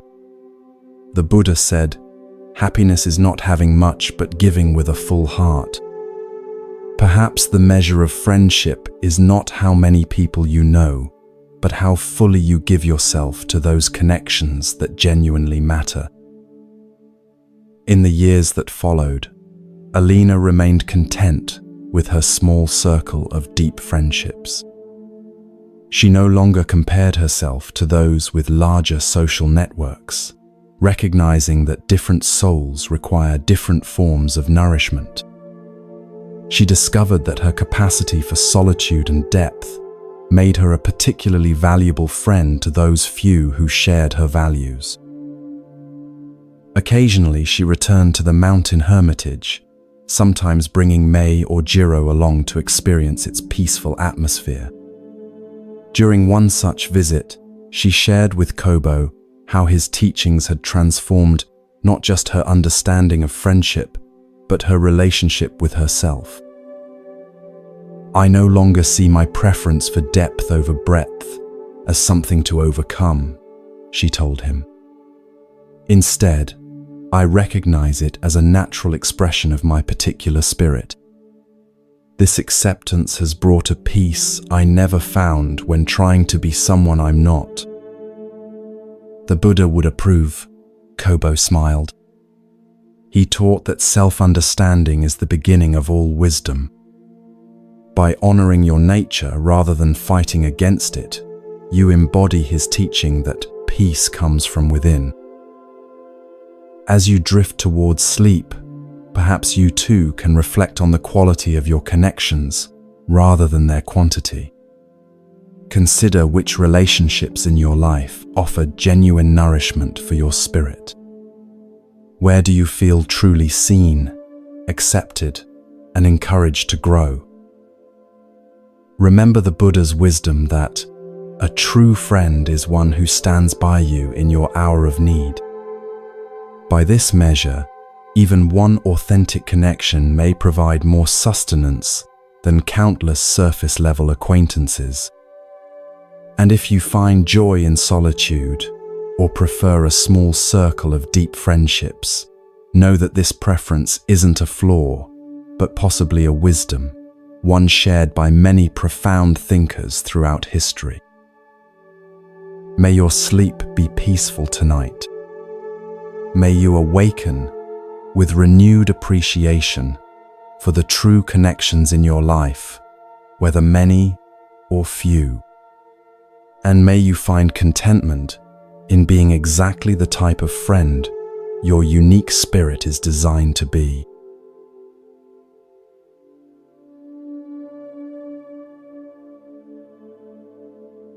The power of forgiveness, healing through letting go. Tonight, as the world grows quieter around us, we journey to a marketplace in ancient India where a powerful lesson in forgiveness awaits. Allow your body to become even heavier, your breath deeper and more rhythmic. As we explore the transformative power of letting go, feel yourself releasing any tension you've been carrying. The Buddha taught, holding on to anger is like grasping a hot coal with the intent of throwing it at someone else. You are the one who gets burned.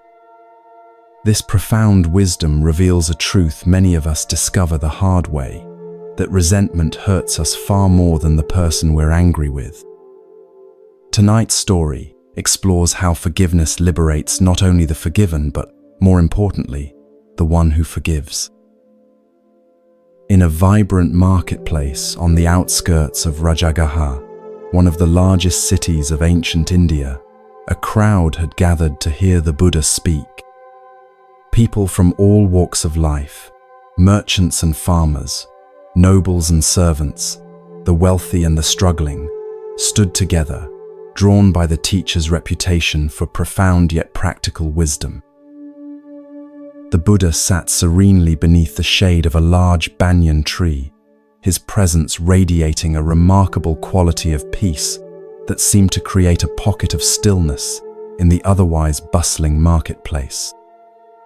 Those who had gathered closest listened intently as he spoke about finding contentment amid life's inevitable challenges. Among those on the periphery of the crowd stood a merchant named Devadatta, whose face was tight with anger. Unlike the others who had come seeking wisdom, Devadatta had arrived with a very different purpose. For years, he had watched as the Buddha's teachings gained popularity, drawing followers away from traditional beliefs that had financially benefited merchants like himself, who sold ritual items and sacrificial offerings. Devadatta had once been respected as a religious authority in his own right, selling not just goods but also interpretations of sacred texts that assured the wealthy their prosperity was evidence of divine favor.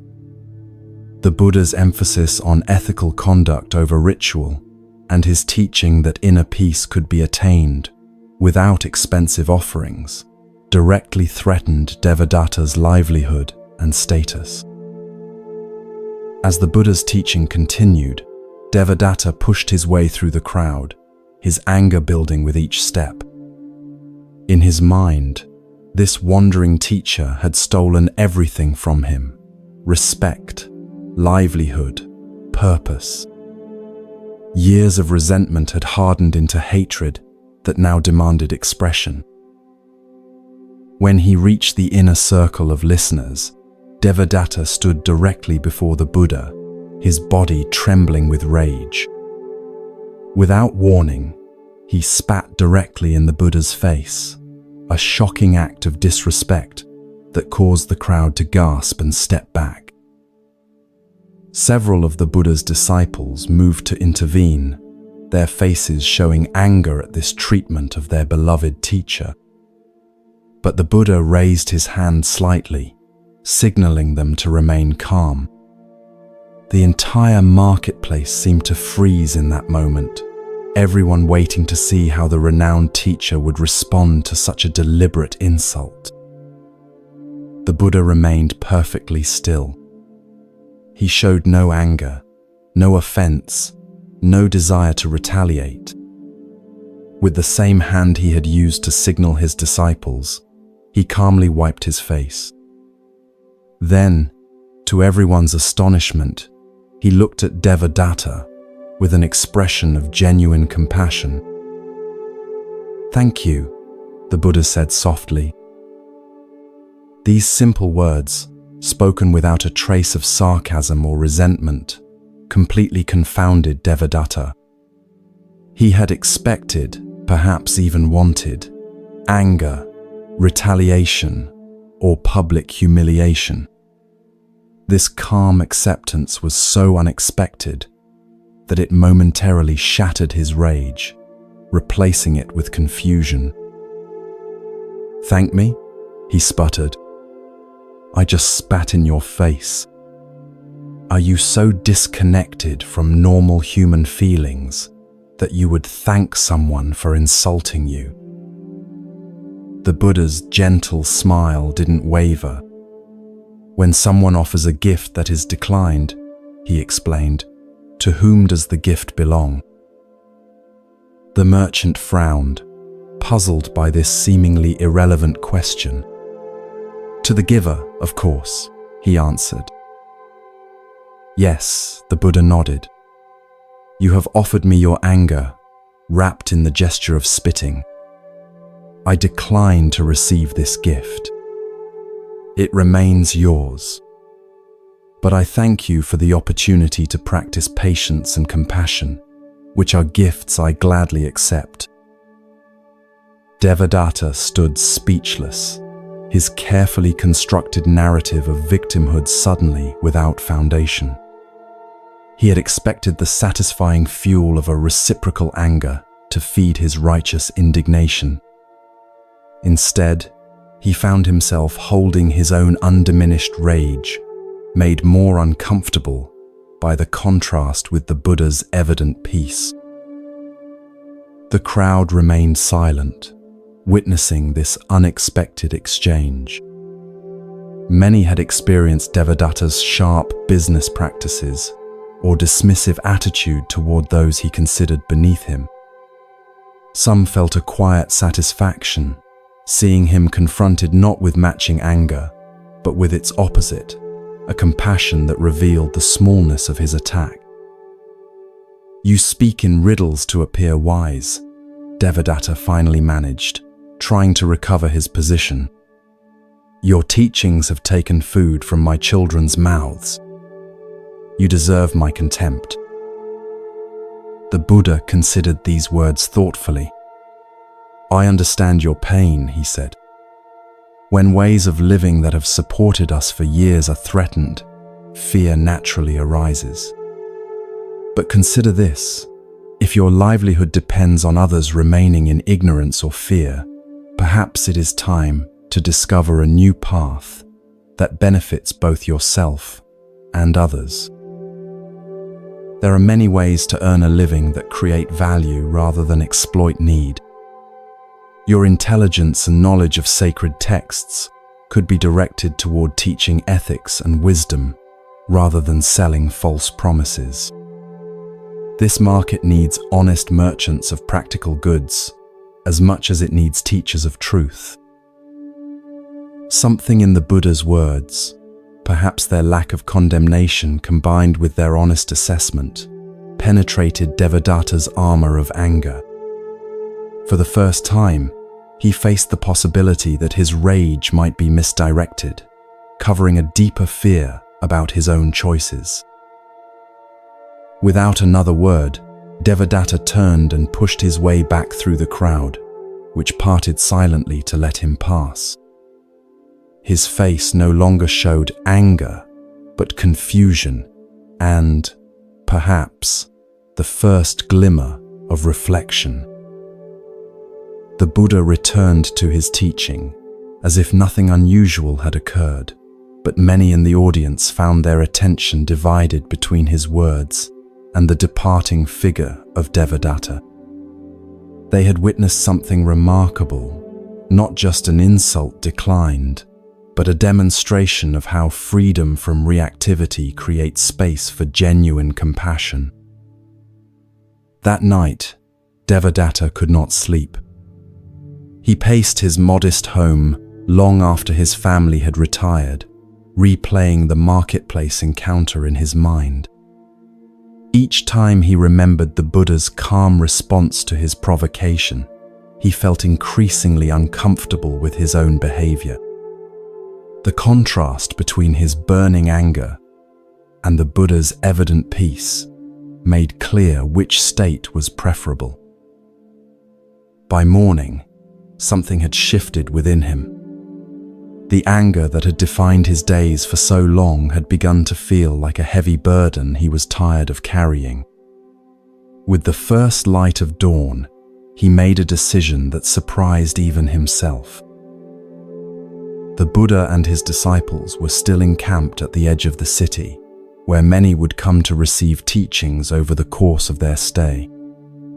When Devadatta arrived, he found the Buddha sitting beneath the same banyan tree, though the crowd today was smaller, mostly serious students, rather than curious onlookers. Approaching with none of the previous day's aggression, Devadatta stopped at a respectful distance and bowed deeply. The Buddha looked up, recognition in his eyes but no trace of yesterday's confrontation in his manner. He gestured for Devadatta to come closer. "I could not sleep," Devadatta began, his voice stripped of its earlier hostility. "Your response to my disrespect has shown me the ugliness of my own anger. I am ashamed of my behavior and ask your forgiveness." The Buddha regarded him thoughtfully. "There is nothing to forgive," he said gently. "The man who stood before me yesterday, burning with rage, is not the same man who stands before me now, seeking understanding. That man exists only in memory. Yesterday's actions arose from yesterday's understanding," the Buddha continued. "Today you have new understanding, and so new actions become possible. This is the nature of impermanence. Nothing remains fixed, including who we are and what we are capable of." Devadatta had prepared himself for a difficult conversation, perhaps involving penance or reparations. This immediate acceptance, this suggestion that forgiveness wasn't even necessary because the offense belonged to a self that no longer existed, was both confusing and liberating. "But I remember what I did," Devadatta said, "even if you choose not to hold it against me." "Yes," the Buddha acknowledged. "Memory remains, and with it, the opportunity to learn. But memory need not become a chain binding us to past identities. Each moment offers the freedom to choose again, to become someone new." The Buddha invited Devadatta to sit beside him in the shade of the banyan tree.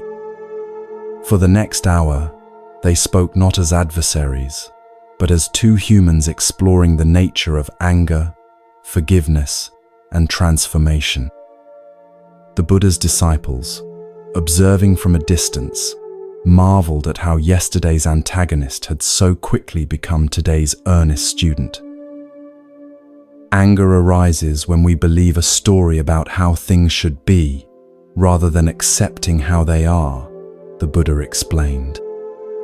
You believed your livelihood and status should remain unchanged, and when my teachings threatened that expectation, anger was the natural result. But your anger did not change reality.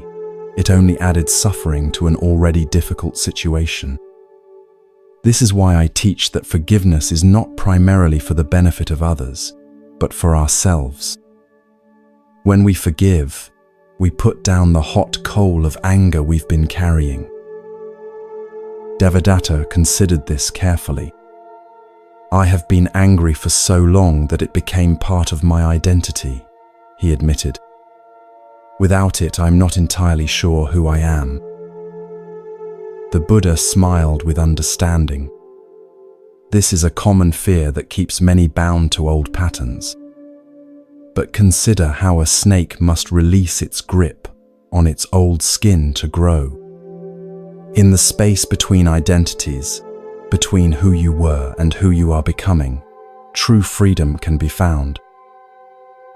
As their conversation continued, others gathered to listen, drawn by the remarkable sight of yesterday's antagonist, engaged in earnest dialogue with the Buddha. Among them was a young monk named Ananda, who would later become known for his exceptional memory and his role in preserving the Buddha's teachings. Ananda was particularly struck by how the Buddha embodied the forgiveness he taught. There was no performance of magnanimity, no subtle reminders of Devadatta's transgression, just a genuine presence with the person before him as they were in this moment, not as they had been in the past. Master, Ananda asked when there was a pause in the conversation, how did you maintain such peace when Devadatta confronted you yesterday? Were you not angry at all? The Buddha considered the question thoughtfully. Anger arose as a possibility, he acknowledged, as it does for anyone when faced with hostility. But between the arising of anger and acting upon it, there is a space. In that space lies our freedom to choose a different response. Through practice, I have learned to rest in that space, rather than being carried away by the initial reaction. From that space, I could see not just Devadatta's anger, but the suffering beneath it. Seeing suffering naturally evokes compassion rather than retaliation. Devadatta listened intently to this explanation. The idea that there could be space between feeling anger and acting upon it was revolutionary to him. His entire life, he had assumed that anger demanded expression, that restraining it would only cause it to intensify.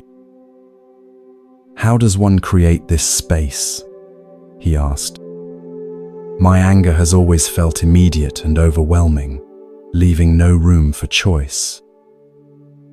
It begins with awareness, the Buddha explained. When anger arises, simply noting anger is present creates a small separation between yourself and the emotion. You are not your anger. You are the awareness that notices anger. From this awareness, new possibilities emerge. The breath can be a helpful anchor, he continued. When you feel anger arising, bringing attention to your breathing slows the mind enough to create space for wisdom. In that space, you might ask, will expressing this anger lead to harm or healing? Does it align with who I wish to become? As the day progressed, more people gathered to listen to this unexpected teaching on forgiveness. Many had their own experiences of holding on to resentments that had hardened into bitterness over time.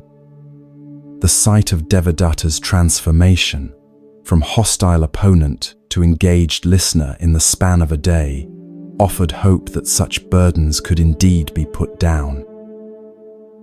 Toward evening, as the gathering prepared to disperse, Devadatta addressed the Buddha one more time. I came seeking forgiveness, he said, but I'm leaving with something far more valuable, the understanding that I must forgive myself as well. My anger toward you was really anger at my own choices, projected outward. The Buddha nodded, pleased with this insight. Self-forgiveness is often the most difficult kind, yet without it, our forgiveness of others remains incomplete. When we truly forgive ourselves, we create space for genuine transformation.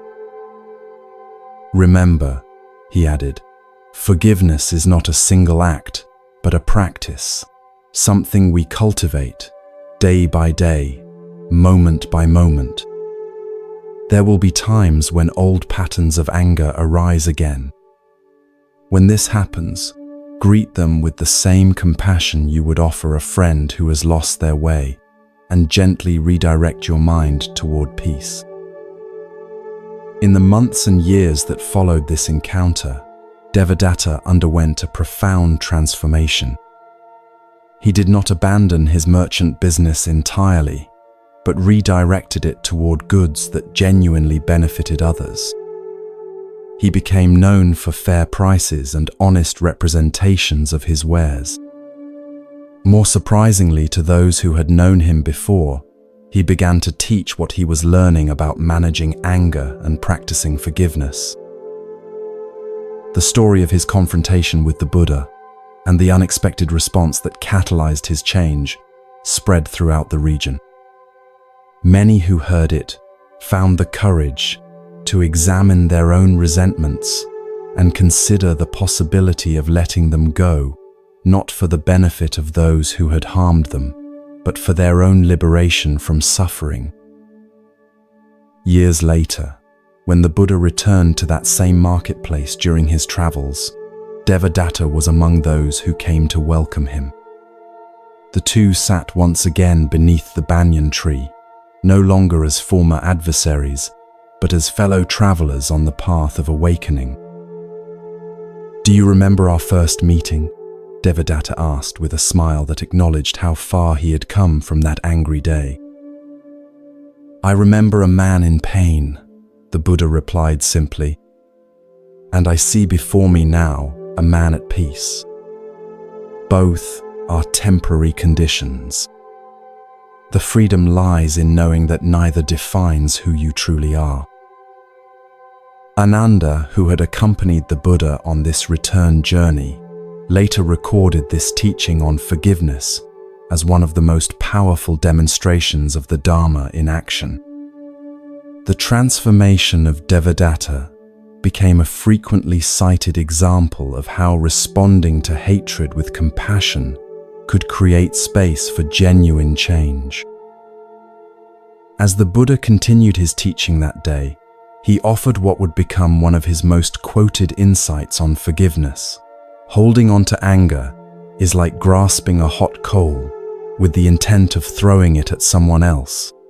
You are the one who gets burned. This vivid image helped many understand that forgiveness is not a gift we give others, but a liberation we offer ourselves. He also taught that, in this world, hatred has never dispelled hatred. Only love dispels hatred. This principle, responding to negativity with its opposite, rather than with more of the same, became a cornerstone of Buddhist practice and a guidepost for those seeking to break cycles of resentment and retaliation in their own lives.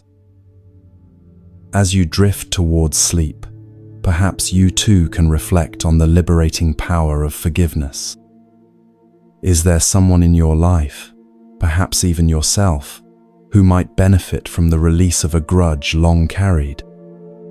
What burden of resentment might you put down, not for the benefit of the person who harmed you, but for your own peace?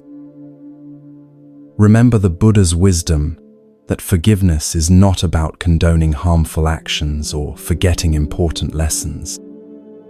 Rather, it's about freeing yourself from the ongoing pain of carrying yesterday's injuries into today's experience. It's about creating space between what happened and who you are now becoming.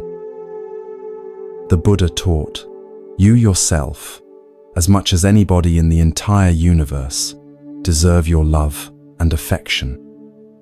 This includes the gift of forgiveness, the setting down of burdens too heavy to carry into the future you wish to create.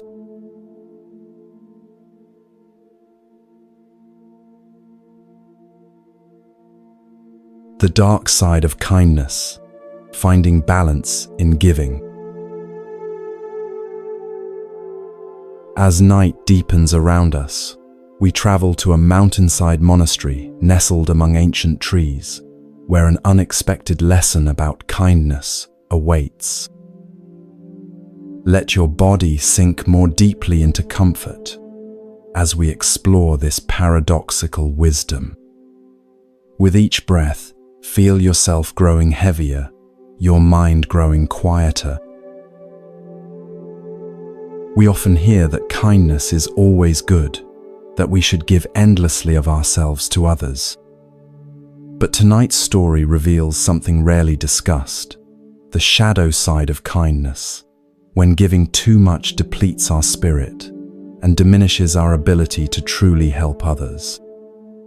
This ancient wisdom remains profoundly relevant in our modern world, where many of us struggle with boundaries and self-care.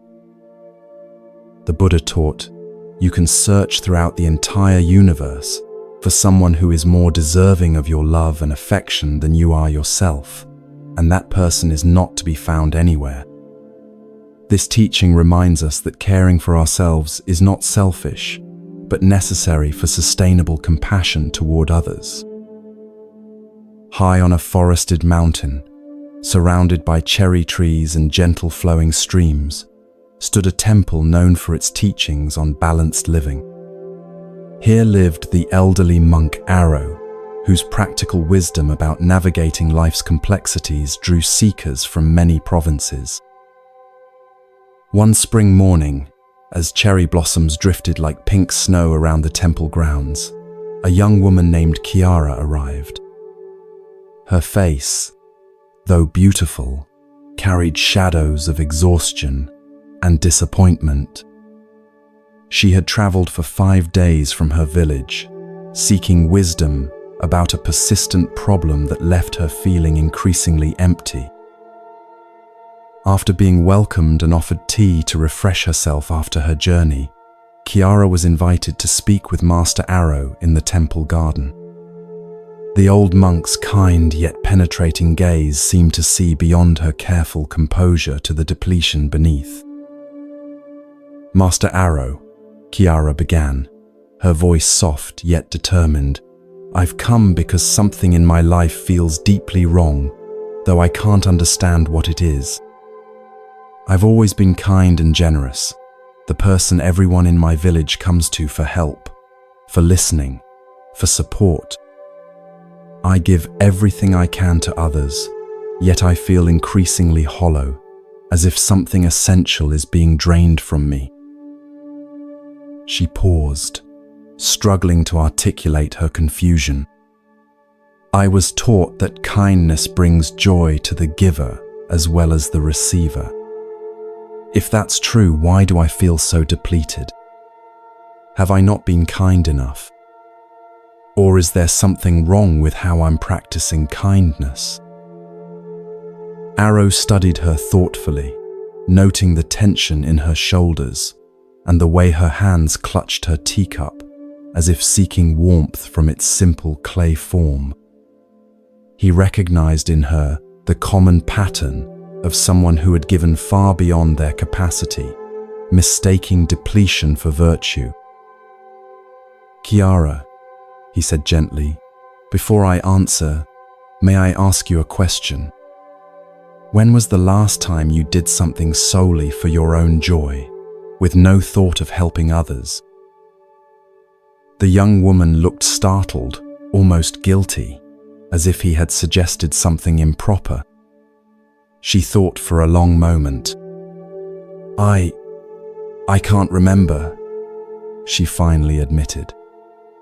There's always someone who needs help in the village. It would feel selfish to pursue my own interests when others are suffering. Arrow nodded, his suspicion confirmed. "Let me share a story that has been passed down through generations," he said, gesturing for her to follow him deeper into the garden.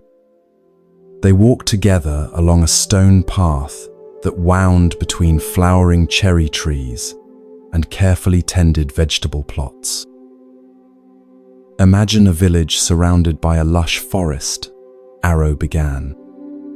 "At the center of this village stood a magnificent cherry tree, more ancient and glorious than any other. Its roots reached deep into the earth, and its branches extended shelter and beauty to all who gathered beneath them. This tree was considered sacred by the villagers. Not only did it provide beauty and shade, but its fruits were exceptionally sweet and nourishing. The villagers believed that the prosperity of their community was directly connected to the health of this great tree. They stopped beside a stone bench, overlooking a small pond where koi fish swam in lazy circles, their orange and white forms creating living patterns in the clear water. Arrow invited Kiara to sit, then continued his story. For generations, the village operated by a principle of balance.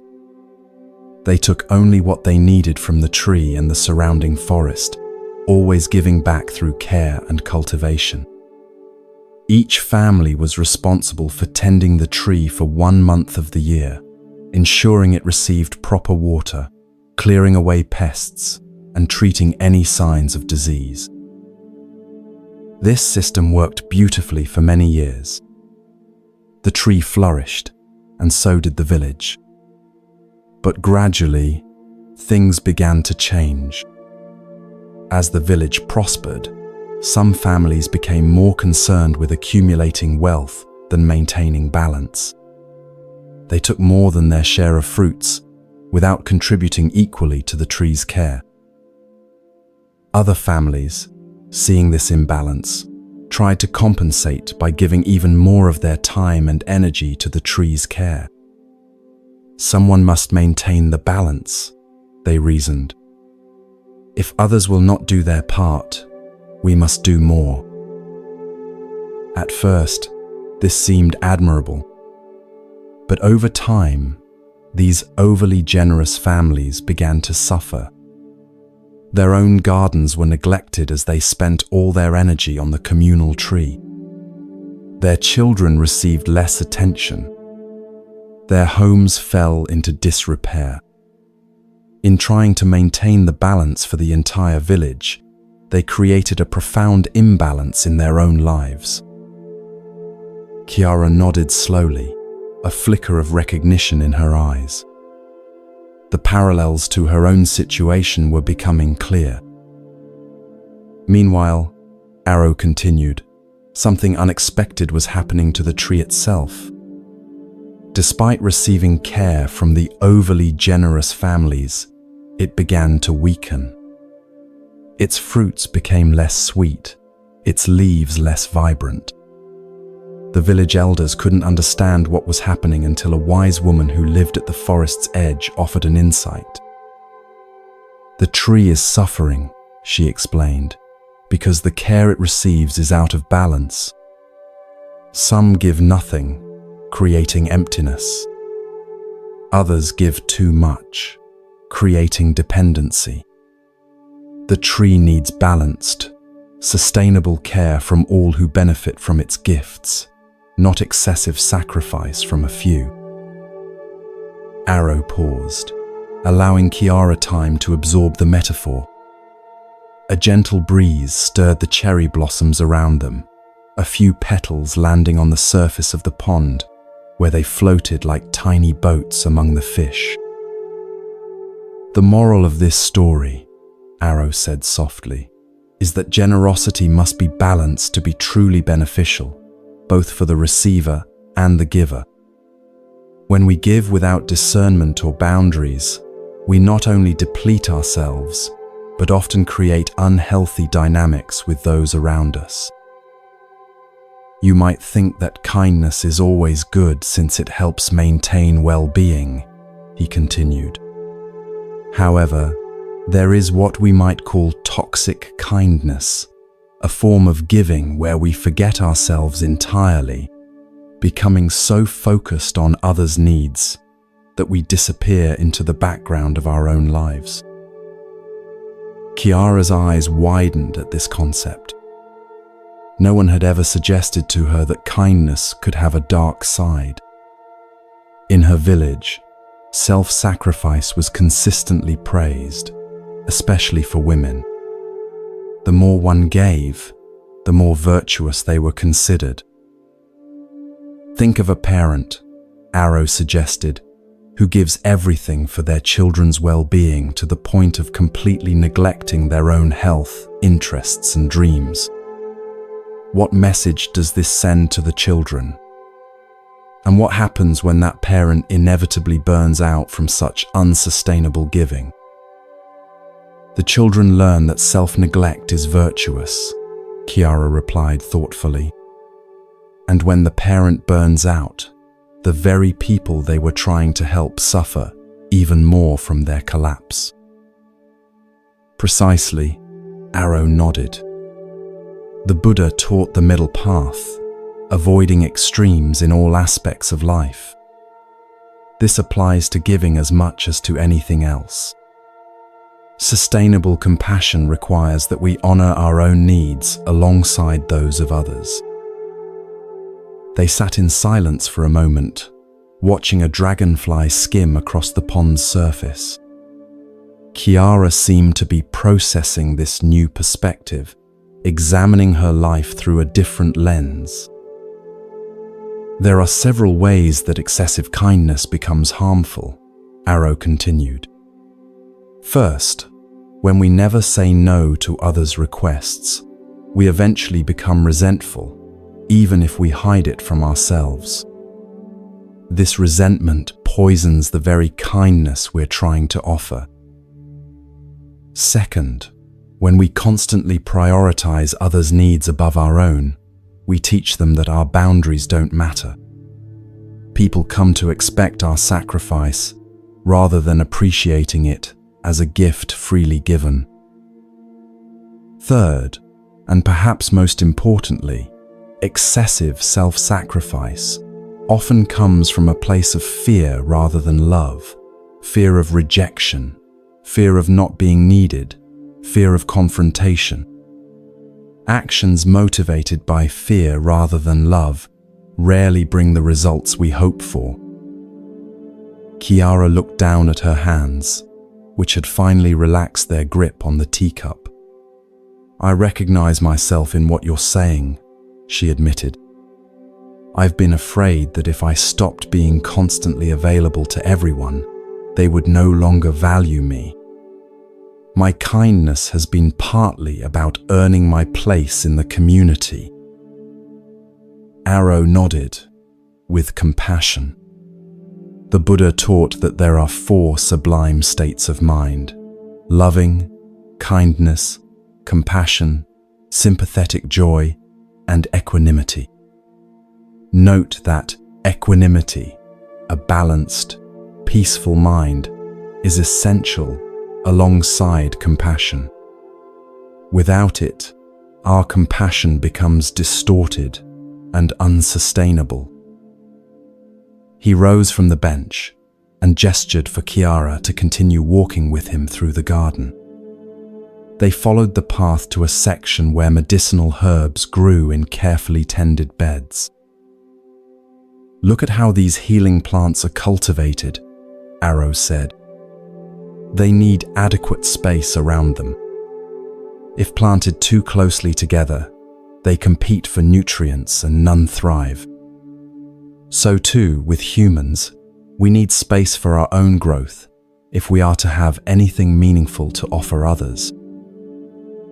As they continued their walk, Arrow shared more aspects of balanced giving. He explained how helping others navigate their challenges requires discernment about when assistance supports growth and when it creates dependency. He described the importance of recognizing one's own capacity on any given day, rather than giving from a place of depletion. The Buddha taught that we should be islands unto ourselves, Arrow explained. This doesn't mean isolation, but rather developing inner resources so that our well-being isn't entirely dependent on external validation or roles. From this stable inner island, we can reach out to others in genuine service, rather than from need. By midday, they had completed a circuit of the temple grounds and returned to a small pavilion where a simple lunch awaited them. As they ate rice, vegetables, and pickled radishes, Kiara asked the question that had been forming in her mind throughout their conversation. Master Arrow, how do I find the right balance? How do I continue to be kind without losing myself in the process? Arrow smiled, pleased with her willingness to explore this nuanced territory. The Buddha offered guidance through what he called the middle way, finding the path between harmful extremes. Let me share some practical approaches to balanced kindness. First, establish clear boundaries.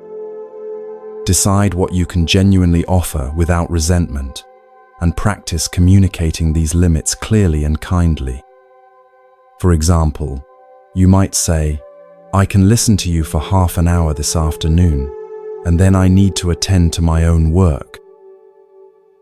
Second, release the guilt that often accompanies self-care. Remember that taking care of yourself isn't selfish, it's necessary for sustainable compassion. The Buddha himself took time for rest and solitude, even stepping away from his disciples regularly to replenish his energy.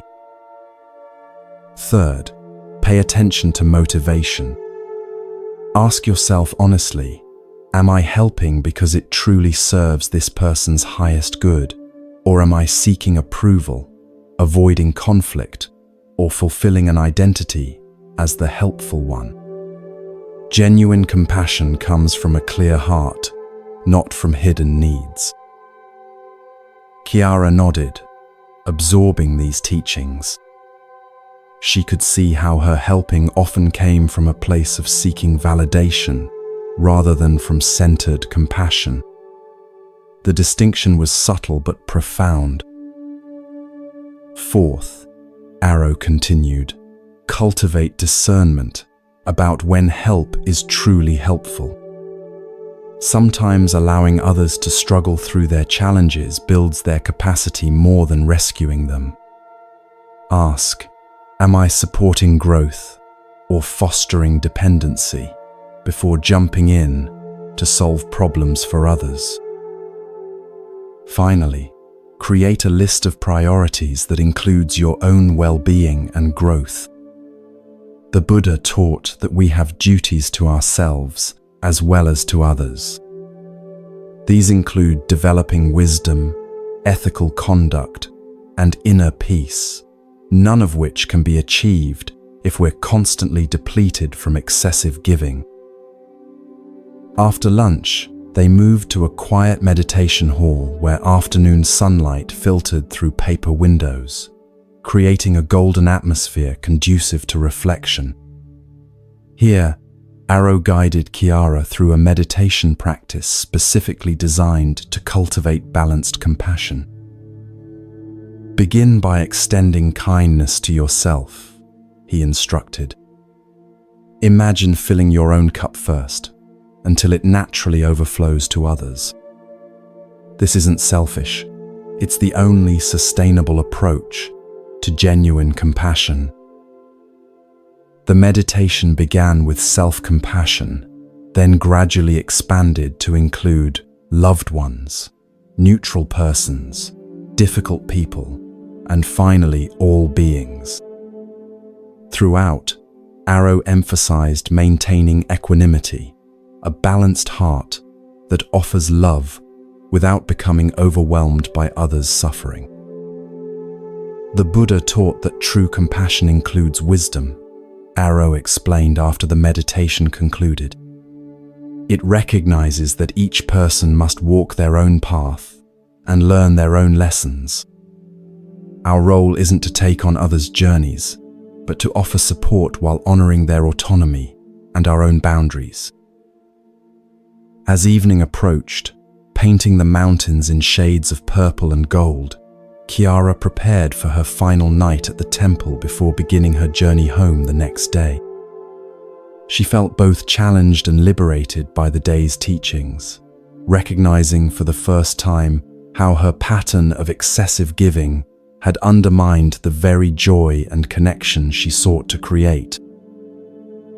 "One last guidance before you depart tomorrow," Arrow offered, as they watched the sunset from the temple porch. "Remember that changing patterns of excessive giving often meets resistance from those who have come to expect your sacrifice. Some may try to make you feel selfish for establishing healthy boundaries. When this happens," he continued, "recall the tree in our story.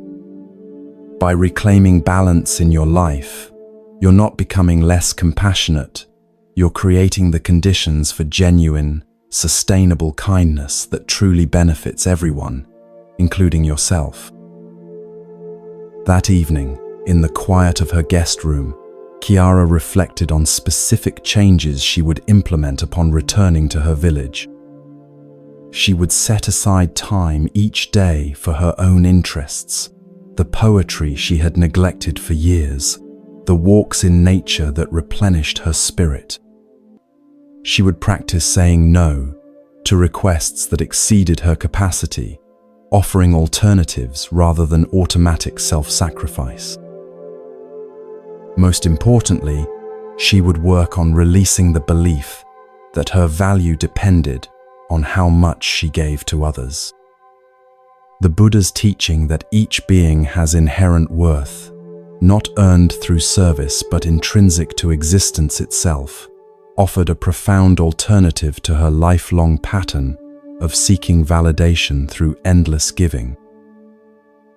In the months and years that followed her visit to the temple, Chiara gradually transformed her relationship with kindness. Rather than being the person who always said yes, she became known for her thoughtful discernment about where her energy could be most helpful. She learned to give from a place of genuine choice rather than compulsion or fear. Surprisingly to her, the quality of her relationships improved. Those who valued her only for what she could give them naturally drifted away, while deeper connections formed with people who appreciated her authentic presence. The help she did offer became more effective because it came from a place of fullness rather than depletion. Occasionally, Chiara returned to the mountain temple to deepen her understanding with Master Arrow. During one such visit, she shared how the teaching about balanced kindness had transformed not just her relationships with others, but also her relationship with herself. "I've discovered something unexpected," she told Arrow as they walked the same garden path where their first conversation had taken place. "When I give with healthy boundaries and from genuine choice rather than obligation, the giving itself brings me joy. It's entirely different from the depleted feeling I used to mistake for virtue." Arrow smiled, pleased with her discovery. The Buddha taught that actions undertaken with a clear and balanced mind bring happiness to both giver and receiver. What you're experiencing is the natural joy of genuine compassion, very different from the hollow exhaustion of compulsive helping. "I understand now," Chiara said, "that true kindness includes kindness to oneself.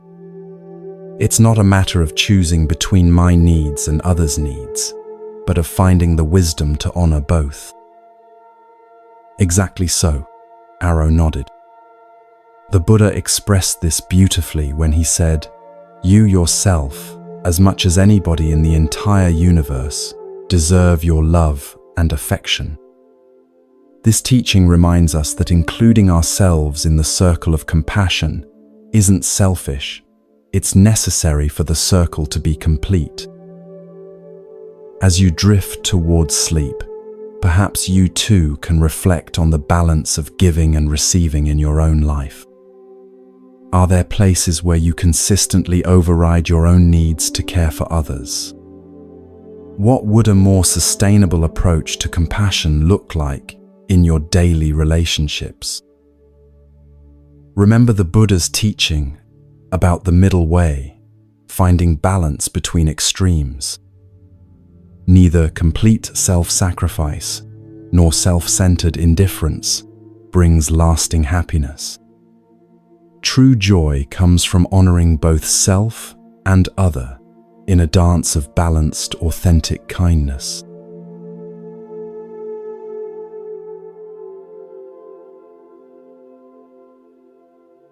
The art of forgiveness, finding freedom through letting go. As our journey through ancient wisdom nears its completion, we arrive at a small temple nestled beside a mountain lake, where fireflies dance over still waters, and the air carries the scent of pine and distant rain. Allow yourself to settle even more deeply into comfort as we explore our final teaching. With each breath, feel your body becoming heavier, your mind growing more peaceful. Tonight's story explores one of the most challenging yet liberating practices in Buddhist tradition: forgiveness. Not the kind of forgiveness that excuses harmful actions or pretends wounds don't exist, but a deeper forgiveness that frees us from the prison of resentment and allows healing to begin. The Buddha taught, holding on to anger is like grasping a hot coal with the intent of throwing it at someone else. You are the one who gets burned. This profound insight reveals that forgiveness is not primarily a gift we offer others, but a liberation we grant ourselves. In a tranquil valley where mist gathered each morning among ancient cedars, there stood a modest temple known for its teachings on inner peace and reconciliation. Here lived the respected master Kumin, whose gentle approach to life's deepest wounds drew people from many provinces, each carrying burdens of hurt that had hardened into resentment over time. On a summer evening when the air was sweet with the scent of night-blooming jasmine, a middle-aged man named Takeo arrived at the temple gate. Unlike many who came with clear questions or specific problems, Takeo's face revealed only a general weariness, the kind that comes not from physical exertion but from carrying invisible weights for many years. After being welcomed and offered a simple meal, Takeo sat with Master Kumin in the temple's meditation garden, where the sound of a small waterfall created a soothing backdrop for conversation. Fireflies had begun to appear as dusk deepened, their gentle lights blinking like stars come down to earth. "What brings you to our temple?" Kumin asked, his voice matching the gentleness of their surroundings. Takeo sighed, struggling to articulate what had compelled his journey. "I'm not entirely sure," he admitted. "I've achieved success in my work as a merchant. My children are grown and doing well. I have no specific complaint I can name, yet I feel burdened, as if I'm carrying a weight that keeps me from experiencing the joy my life should hold." Kumin nodded, recognizing in Takeo's words a common condition, one he had seen in many who came to the temple. "Often, the heaviest burdens we carry are invisible," he said. "Tell me, are there people in your life you've been unable to forgive?" The question seemed to catch Takeo by surprise. He had expected inquiries about his spiritual practices, or perhaps suggestions for meditation techniques. This direct reference to forgiveness touched something deep, a tender spot he usually avoided. "There are some," he acknowledged after a pause, his voice growing quieter. "My former business partner who cheated me 20 years ago. A childhood friend who betrayed a confidence and turned others against me. My father who was often harsh and never gave the approval I sought." He stopped, seeming surprised by how readily these old wounds had surfaced. "And yourself?" Kumin asked gently. "Have you forgiven yourself for your own mistakes and limitations?" Takeo looked startled, as if this possibility had never occurred to him. I'm not sure," he stammered. "I've always believed in holding myself to high standards." Kumin smiled with compassion. "Perhaps tonight I could share a story about forgiveness, one that has helped many understand its deeper nature. Would that be welcome?" Takeo nodded, settling more comfortably on his cushion as night deepened around them. The temple attendants lit paper lanterns along the garden paths, creating pools of warm light in the gathering darkness. "This story," Kumin began, "has been passed down through generations of Buddhist teachers. It concerns an encounter between the Buddha and a man whose heart was consumed by bitterness. Many centuries ago, in the time when the Buddha walked the dusty roads of northern India, his reputation for wisdom and compassion had spread throughout the region. People from all walks of life, from kings to beggars, sought his guidance on matters both practical and profound. One day, as the Buddha sat teaching beneath a banyan tree in a busy marketplace, a merchant approached with anger, evident in every line of his body. This man had heard the Buddha's teachings about forgiveness and compassion and found them not just disagreeable but personally offensive. You see, the merchant had been deeply wronged earlier in his life. His business partner had stolen from him, taking not just material wealth, but also damaging his reputation with false accusations. The injustice had festered in his heart for decades, becoming the center around which his identity had formed. The very idea that he should forgive this wrong seemed to invalidate his suffering and excuse the harm done to him. With each step toward the Buddha, his anger grew, fueled by years of rehearsing his grievances and imagining revenge he had never been able to enact. Takeo shifted uncomfortably on his cushion, perhaps recognizing something of himself in this description. The weight he had spoken of seemed more tangible now, as if being named had given it substance. The merchant stood before the Buddha, Kumin continued, and without preamble, spat directly in his face, an act of profound disrespect intended to provoke a reaction that would reveal the teacher's serene composure as merely a performance.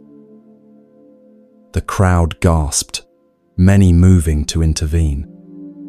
But the Buddha remained perfectly still, his expression unchanged except for a slight softening around his eyes, as he regarded the merchant with what could only be described as compassion.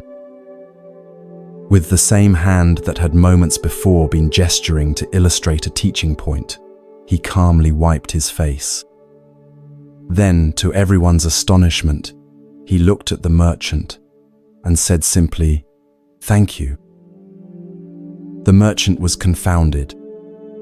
"Thank you," he sputtered. "I just spat in your face. Are you mad?"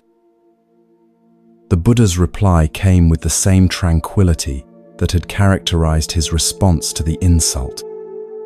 "You have given me the opportunity to practice patience," he said, "and you have revealed something important.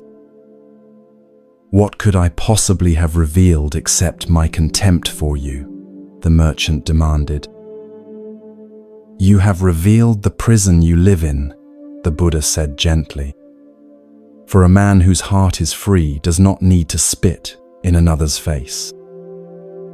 Kumin paused here, allowing the image to resonate in the quiet garden. The only sounds were the continuing murmur of the waterfall and the distant call of a night bird. The merchant left in confusion that day, he continued after a moment. But the Buddha's response, or more accurately, his lack of an expected response, created a crack in the fortress of resentment he had built around his heart. For the first time in decades, he began to consider the possibility that his anger, which he had nursed as a righteous response to injustice, might actually be the source of his suffering rather than its result. That night, the merchant could not sleep. He tossed and turned, replaying the marketplace encounter in his mind.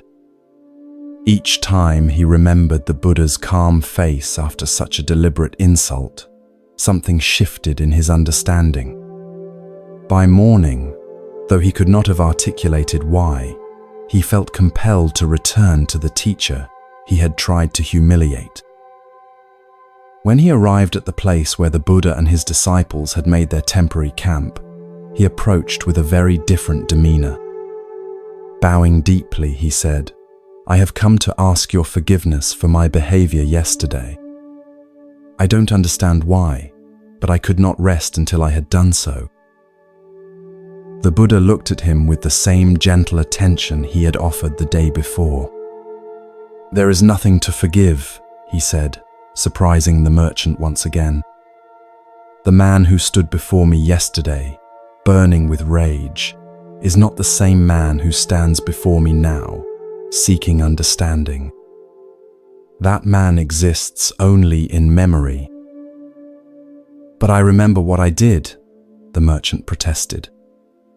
The shame of it kept me awake all night. Yes, the Buddha acknowledged.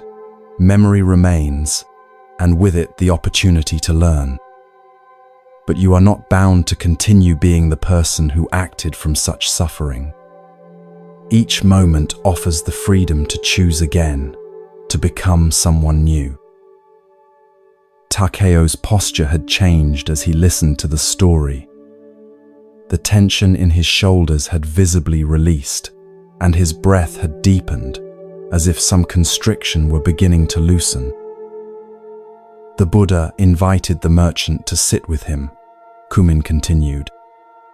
For the next hour, they spoke not as adversaries, but as two humans exploring the nature of anger, forgiveness, and transformation. The Buddha explained that the practice of forgiveness is not about excusing harmful actions or forgetting important lessons, but about freeing oneself from the ongoing pain of carrying yesterday's injuries into today's experience. Imagine, the Buddha said to the merchant, that someone shot you with an arrow. Would you leave the arrow in your flesh, allowing it to continue causing pain long after the archer had gone?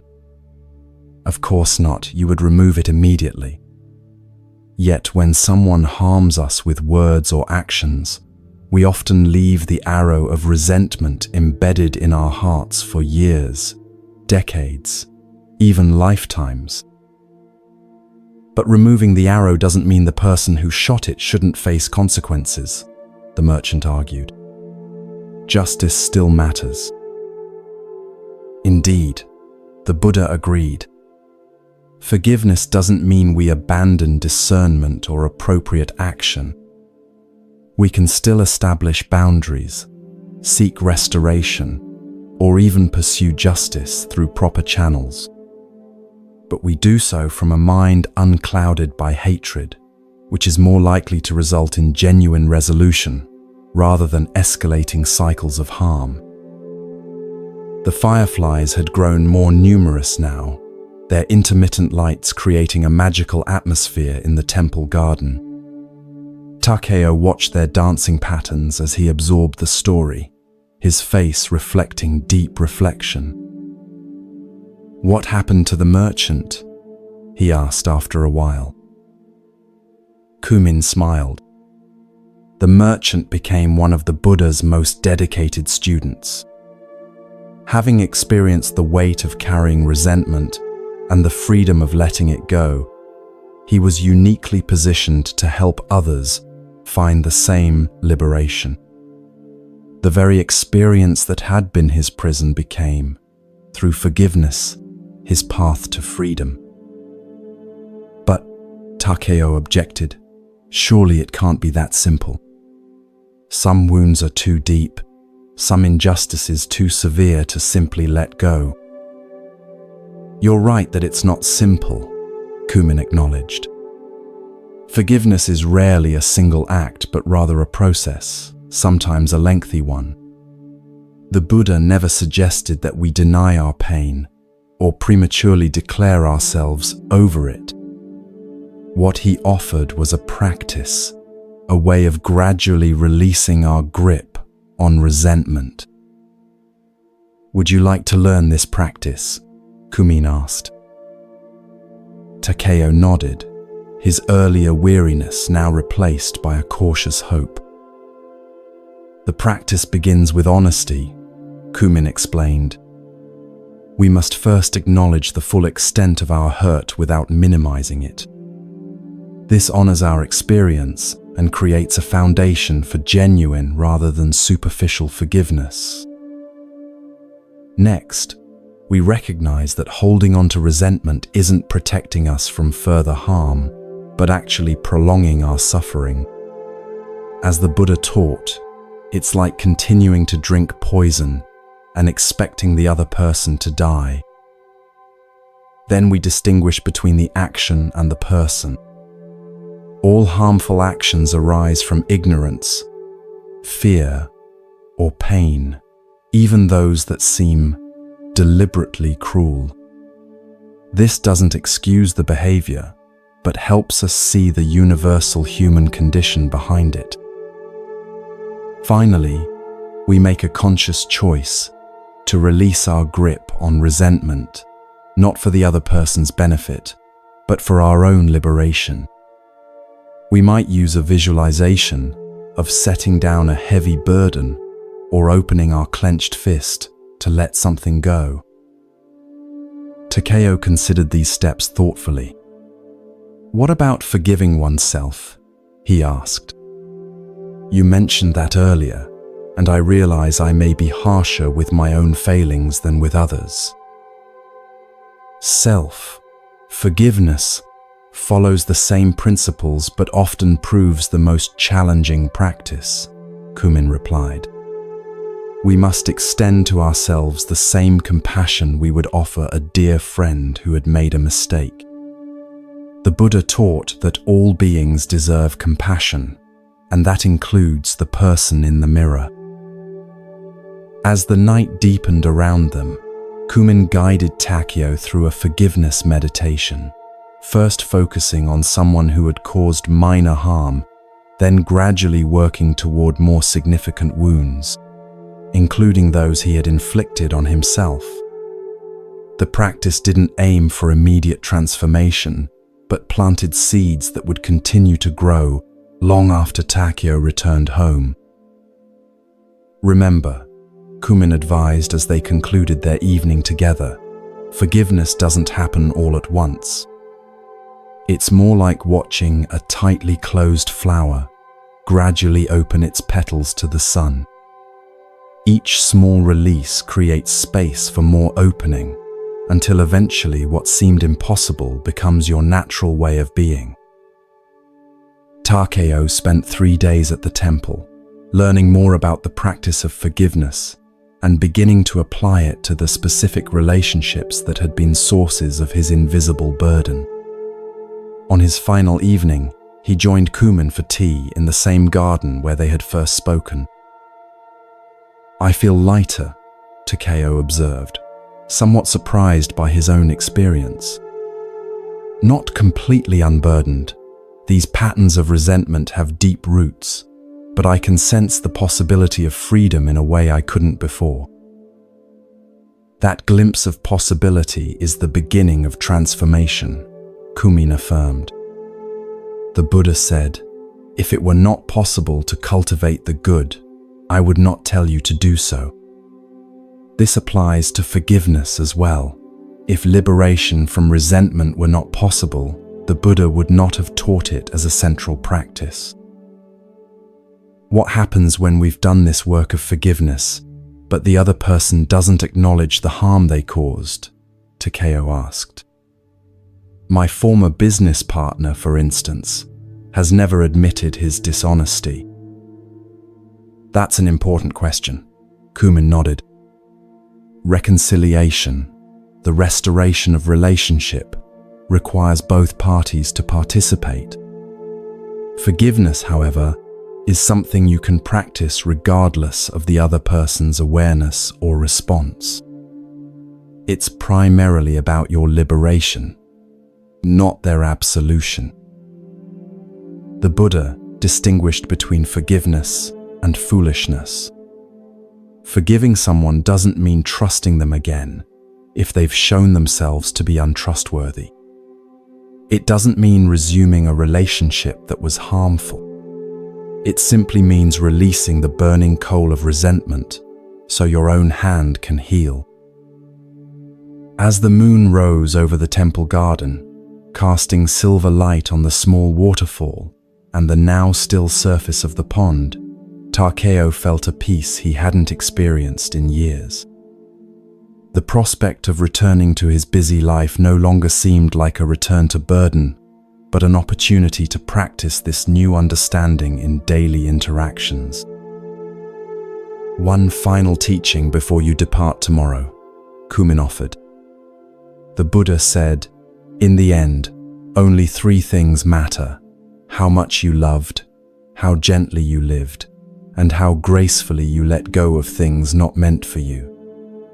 Forgiveness is the art of letting go with grace, releasing not just others from the prison of your judgment, but yourself from the prison of your resentment. In the months and years that followed his visit to the temple, Takeo gradually transformed his relationship with the past hurts that had become defining features of his internal landscape. The practice wasn't always easy. There were days when old resentments flared up strongly, especially when triggered by new situations that echoed past wounds. But each time this happened, he would return to the practice Kumin had taught him, acknowledging the pain honestly, recognizing that holding onto it only prolonged his suffering, seeing the universal human condition behind harmful actions, and consciously choosing release rather than retention. With each repetition, the process became more natural, requiring less deliberate effort. Most surprisingly to Takeo, the practice of forgiveness began to change not just his relationship with the past, but his experience of the present. He found himself less easily offended, more readily assuming good intentions behind others' actions, and more capable of addressing conflicts directly before they hardened into resentments. His capacity for joy expanded as the energy previously consumed by maintaining grudges became available for appreciation and creativity. The success he had achieved in his merchant business, which once felt hollow despite its material rewards, now brought genuine satisfaction as he focused on how it allowed him to contribute to his community. Occasionally, Takeo returned to the temple to deepen his practice with Master Kumin. During one such visit, he shared a significant development. He had finally had a conversation with his former business partner, not seeking admission of wrongdoing or even apology, but simply to close that chapter with clarity and peace. The meeting wasn't what I expected, Takeo told Kumin as they walked the same garden path where their first conversation had taken place. He still denies any deliberate deception, seeing the situation entirely differently than I do. In the past, this would have reignited all my resentment. But this time, I could see his perspective, not agree with it, but understand how he might genuinely believe his version of events. That's the deeper forgiveness. Kumin nodded approvingly.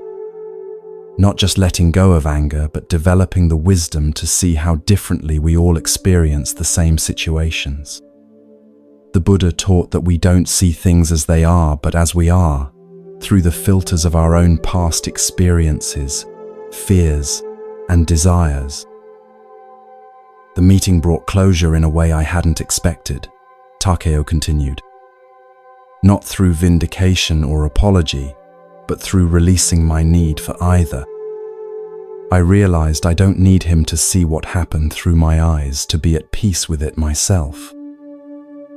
You've discovered the true freedom of forgiveness, Kumin smiled. As the Buddha taught, hatred never ceases by hatred, but by love alone is healed. This love isn't sentimental or naive. It's the profound recognition of our shared humanity, with all its blindnesses and capabilities for both harm and healing. As you drift towards sleep, perhaps you too can reflect on the liberating power of forgiveness. Are there resentments you've been carrying, perhaps for so long they've become part of your identity? What would it feel like to begin releasing your grip on these old injuries, not for the benefit of those who caused them, but for your own freedom and peace? Remember that forgiveness doesn't mean excusing harmful actions or pretending wounds don't exist.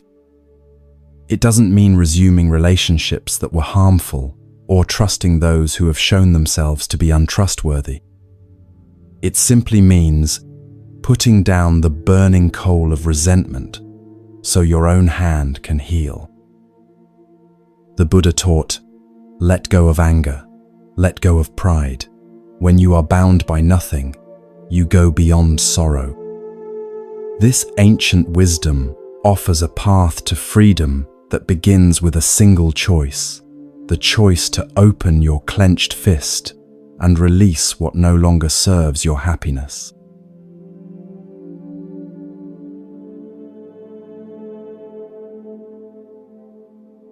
As our journey through these ancient teachings comes to a close, let the wisdom of these Zen stories settle gently into your mind.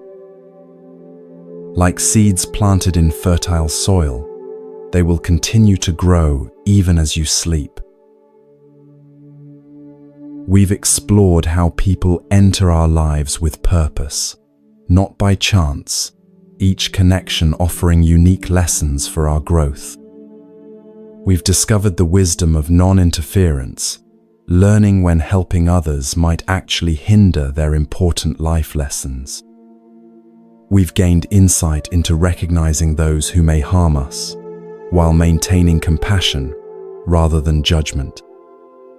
We've found peace in having fewer, deeper connections rather than many shallow ones. We've learned that true kindness includes kindness to ourselves, maintaining balance in how we give.